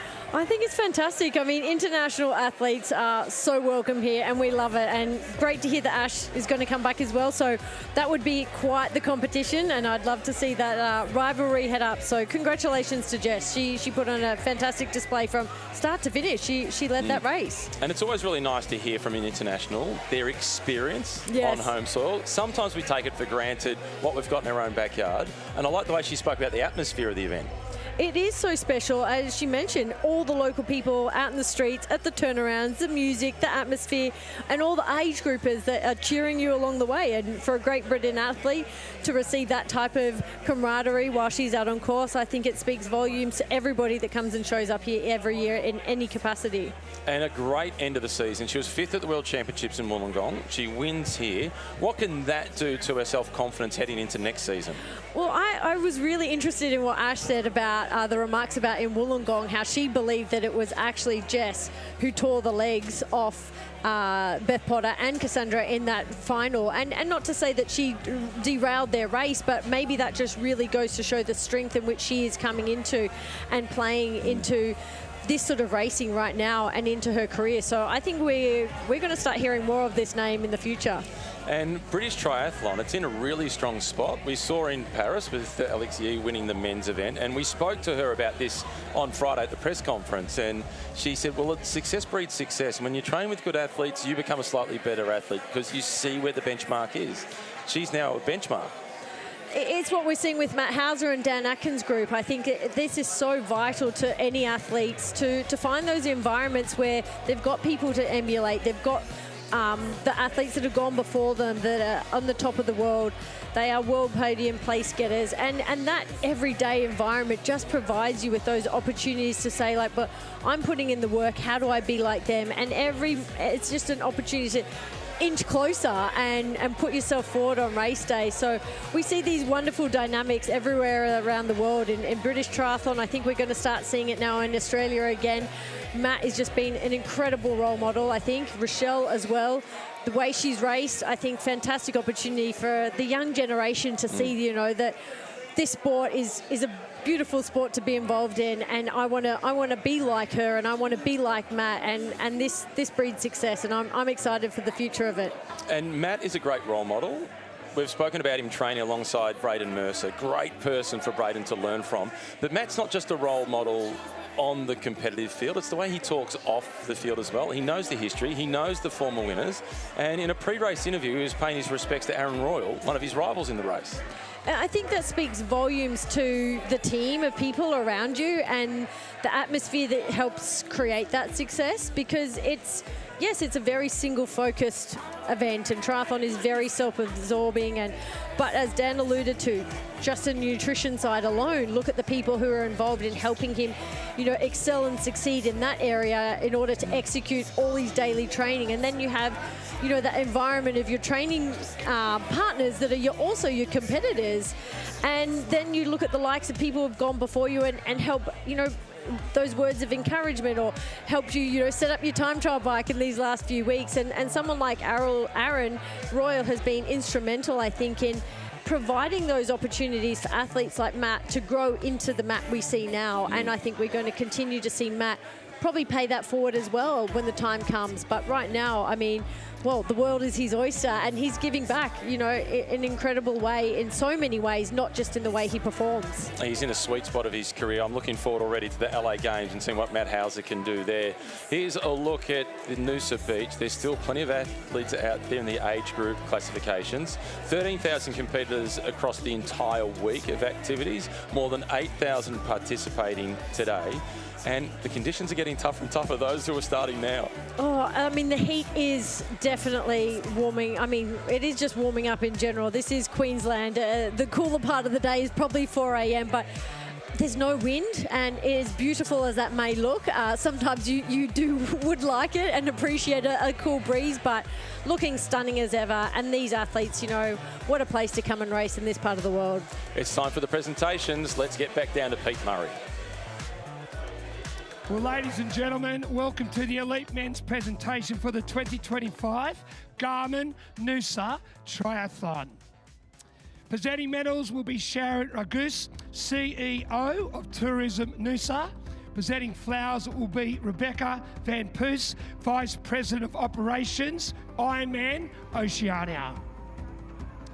In third place at the 2025 Garmin Noosa Triathlon in a time of 1:44.44 from Australia, Luke Willian.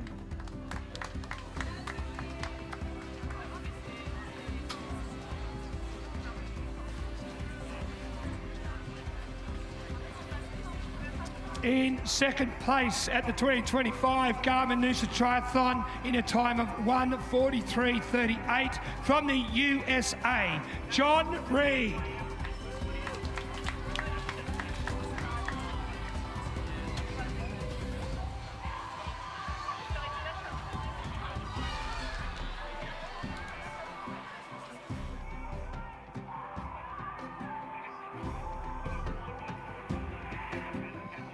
Ladies and gentlemen, in first place at the 2025 Garmin Noosa Triathlon in a time of 1:42.38 from Australia, world champion and Noosa champion, Matt Hauser.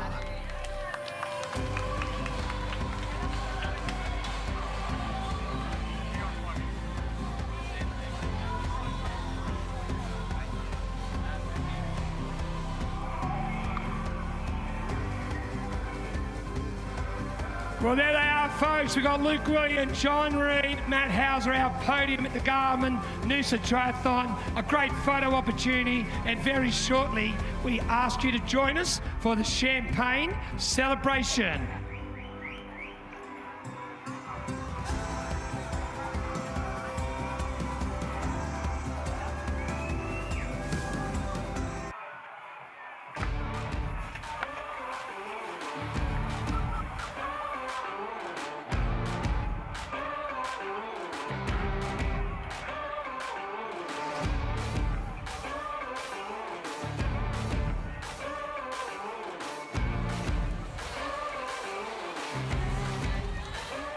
You've got to have the ASICS shoey, compulsory at Garmin Noosa Tri. Well done to Matty Hauser, our champion for 2025. Very shortly, ladies and gentlemen, we will be back with our female elite presentation. Is encouraging the shoey. Shouldn't he do the shoey? Yes, I love it. True, true. Yeah, what a fantastic podium we had. Matt Hauser, I mean, brilliant as always. And yeah, but I agree. I don't think I would have ever done the shoey. No, I'm a non-shoey kind of guy. Matt Hauser is going to be joining us shortly. So too is Jess Fulliger, the two winners of the race. The women's presentation is still to come. It was Hauser taking out the win, Reed in second position, William in third, Copeland in fourth, Willis in fifth, Mercer fighting back after the crash to finish in sixth position, McQueen, Chrome, Asher, and Royal in his last participation, three-time winner, a top 10 finish. Against such a quality field, I think, you know, Aaron has been, you know, not racing as much as he has in the as consistently in the last few years, really taken a bit of a step into that para-tri and leading, guiding.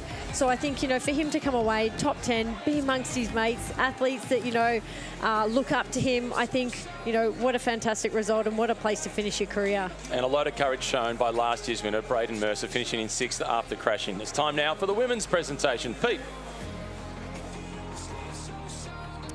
Well, ladies and gentlemen, welcome to the Women's Elite presentation for the 2025 Garmin Noosa Triathlon. Presenting medals will be Sharon Ragus, CEO, Tourism Noosa. Presenting flowers will be Rebecca Van Puss, Vice President of Operations, IRONMAN Oceania.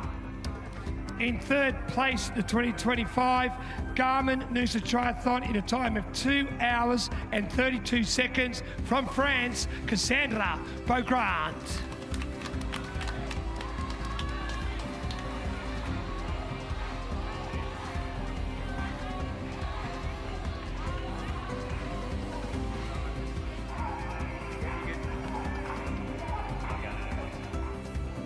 In second place at the 2025 Garmin Noosa Triathlon in a time of 1 hour, 59 minutes and 34 seconds from Australia, Rochelle Hill.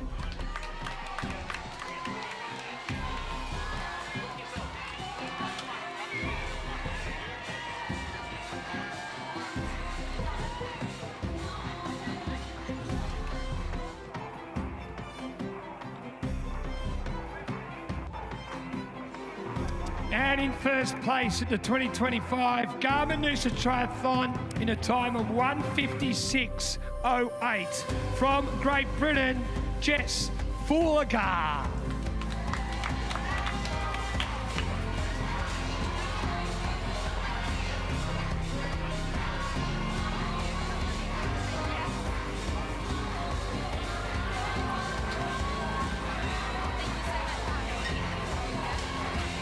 Well, our folks, Cassandre, Rochelle and Jess, our podium at the Garmin Noosa Tri for 2025. And as we saw with our gentlemen, we're going to have our champagne celebration here in Noosa.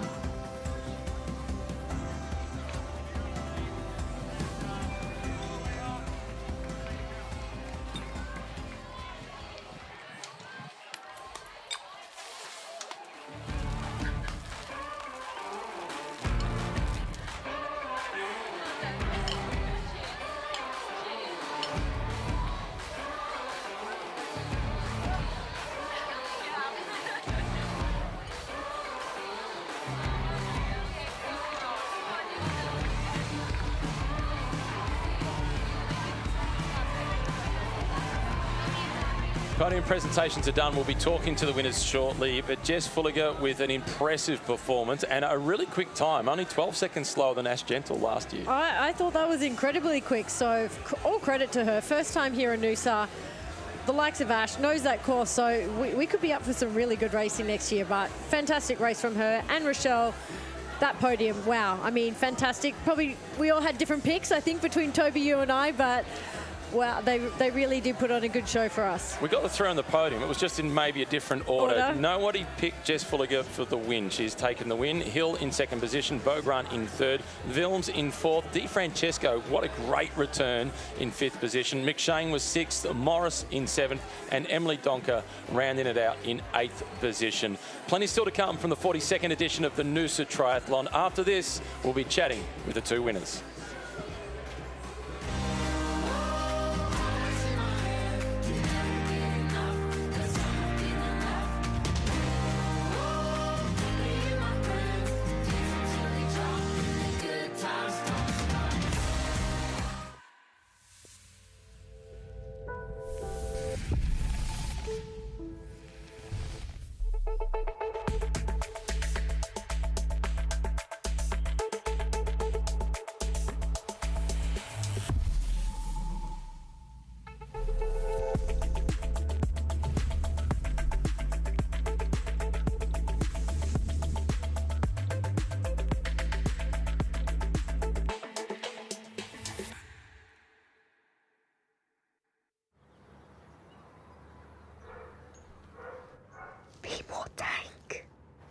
Be more tank.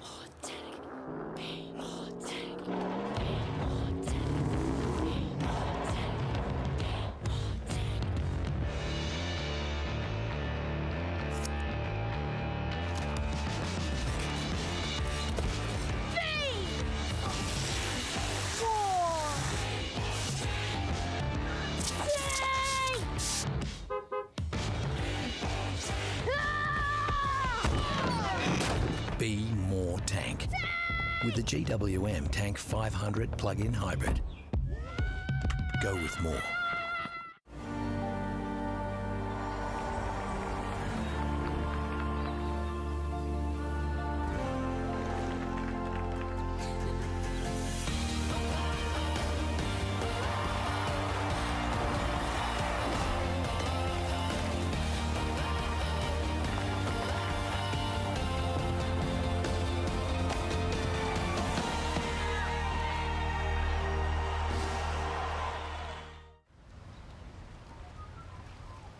Swim, ride, run. But there's a fourth discipline. Mindset. Through every stroke, every stride, and every second gain. It isn't just a sport. It's obsession. Welcome back to the 42nd edition of the Garmin Noosa Triathlon. Jess Fulliger, the 8th international woman to win this race, and Matt Hauser adds his name to the honour roll of this event that started in 1983. And Matt, as you walked in, the first thing you said to Emma Snowsill was, finally. How many times have you participated in this event? Only this is my second time. I got second in 2023 to Hayden Wild, but I know finally I've been coming to this race since I was 13, 14 years, doing the bolt, doing all the activations. I've done the Legends Tri before I've actually done the actual triathlon, so I've done it just about every race in this calendar. So it's finally good to get the win ticked off. I've got bragging rights in the squad now over Braden Mercer. Unfortunately, he came down, but thankfully he's okay. Well, last year you were on the sideline with 500 metres to go. You tried to give him a high five, and he fresh aired you. Anybody high five you? Maybe some karma. I don't know. Maybe some karma. Nah, good on him. He's a legend. He's so competitive and a great guy to train with. So yeah, I feel bad for him, but obviously he'll be back next year. And Jess, for you, Australia's a happy hunting ground. 5th at the World Championships and the winner in Noosa. Yeah, I love it here. Every time I come here, I just think it's an amazing place. I love training. I love the people here. This is a great event, so I hope I'll be back. We heard you having a chat to Pete Murray about coming back. She said it again, Emma. Get that contract ready so she comes back next year to defend the title. It's been such a pleasure having you here, and I mean, just explain a little bit about the atmosphere for someone that's never been to Noosa Triathlon. We know it's unique, but it sort of becomes sort of second nature to us.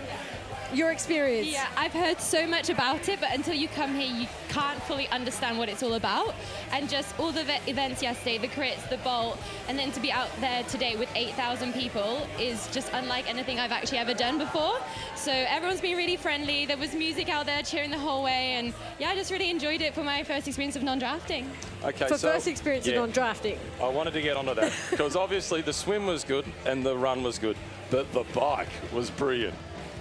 Yeah, I mean, like, obviously there was some really good competition out there, so I was scared, so I just thought they've got to take their swim skins off, so I'll just go really hard and see if I can hold the gap and hope for the best. And I just wanted to enjoy it as well, and like, kudos to Cass and Rochelle, they really kept me honest, and yeah, everyone out there was, and the boys as well, massive congrats. You're very modest. I think you look better than us boys did out there, so you might have chicked us out on the bike there. Not a chance.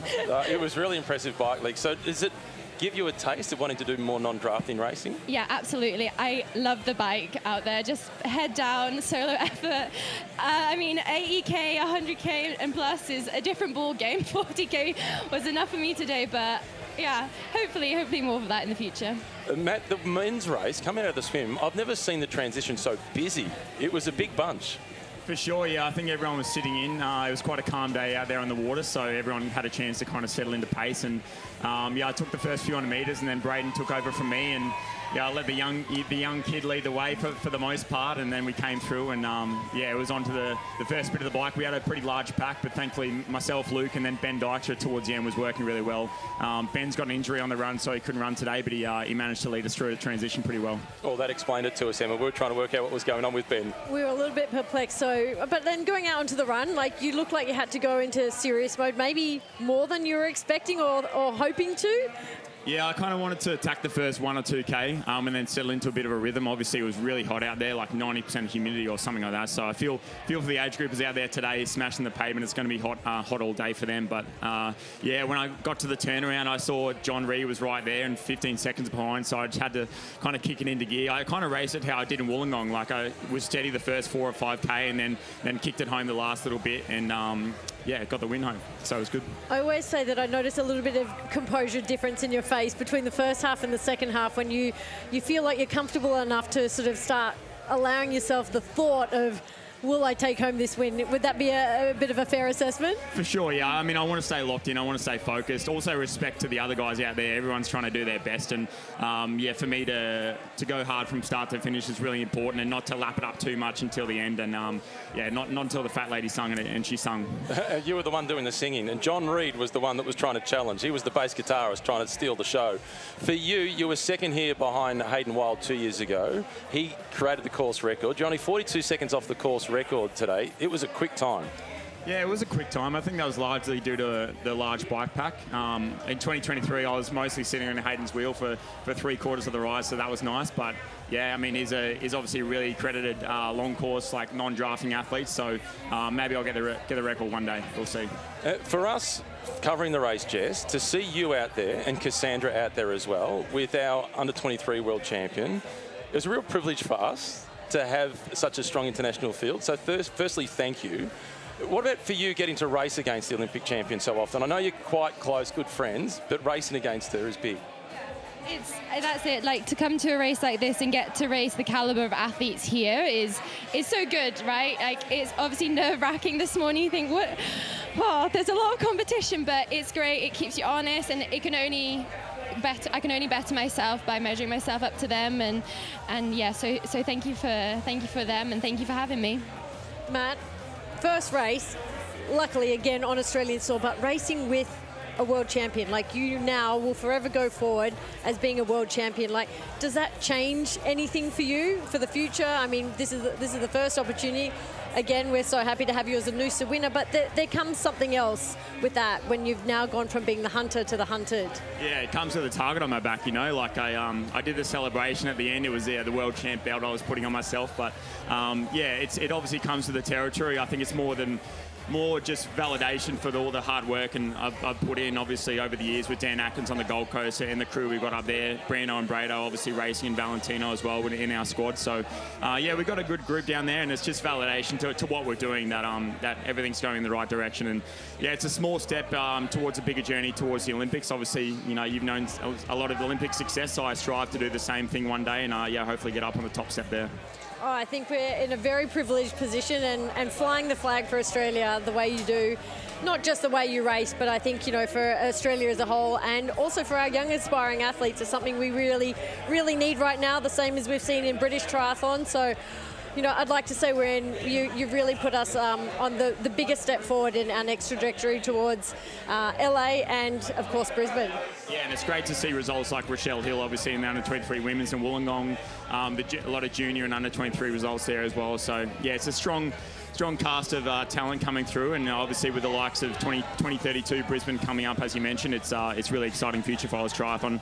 Obviously, we're trying to mirror what Great Britain have been doing for so many years, and you guys have been killing it and obviously for years to come. You've got a lot of talent coming through, obviously, like yourself, so it'll be good battles for years to come, I think. Well, now that you've got non-Stamford on your team, you know. The double agent, I think. Yeah. Hopefully she's not doing secret lines behind enemy lines. Before we let you go, it's been a big couple of weeks for you in Australia. It must give you a lot of confidence looking forward to the future. What comes next? Yeah, it's been a great time. I've still got Miyazaki World Cup next weekend, and then I'll be done. It'll be holiday time, and yeah, I'm really looking forward to next year already. And I think you've got one more race, but yeah, potentially. Yeah, Harvey Bay 100. So we'll see how we go in that. But yeah, for now, celebrations. Supporting the local events, Jess, Matt, thank you and congratulations. Thank you very much. Cheers. The two winners of the 42nd edition of the Garmin Noosa Triathlon, Matt Hauser and Jess Fulliger.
Emma, that just about brings us to a close for this edition of the Garmin Noosa Triathlon. It's hard to pick, but a highlight from you. I have to say, Matt, like crowd favourite, yes, naturally, but I just think it's such a fantastic time to see a world champion, an Australian world champion, come and compete in Noosa again. It really does bring me also a lot of pride, I think, first and foremost. It was heartwarming, particularly for somebody who mentioned that he came here for the first time as a 13-year-old, and he's got the win. And on the women's side of things, to see Jess Fulliger get the victory in the international podium that we saw, Olympic champion in third place, that was a highlight for me.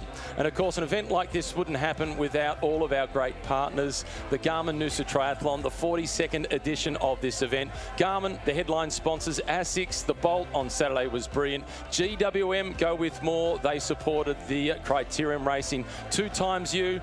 They had the 1,000 metre swim on Friday, which is always a great event as we get down to the beach and watch. The Queensland government with their major events, tourism and events, they are big supporters of this. And of course, Tourism Noosa. Visit Noosa. It is a great place to visit, and you should visit it next year for the 2026 edition of the Garmin Noosa Triathlon. Entries open at 11 a.m. on the 20th of November this year, and we've got a competitor out there right now who's travelled from Austria. He was up at 2 a.m. to get his entry in. He's come down with his daughter. His daughter missed out on the entry. She wants to come back next year, so she'll be on board on the 20th of November to get her entry in as well.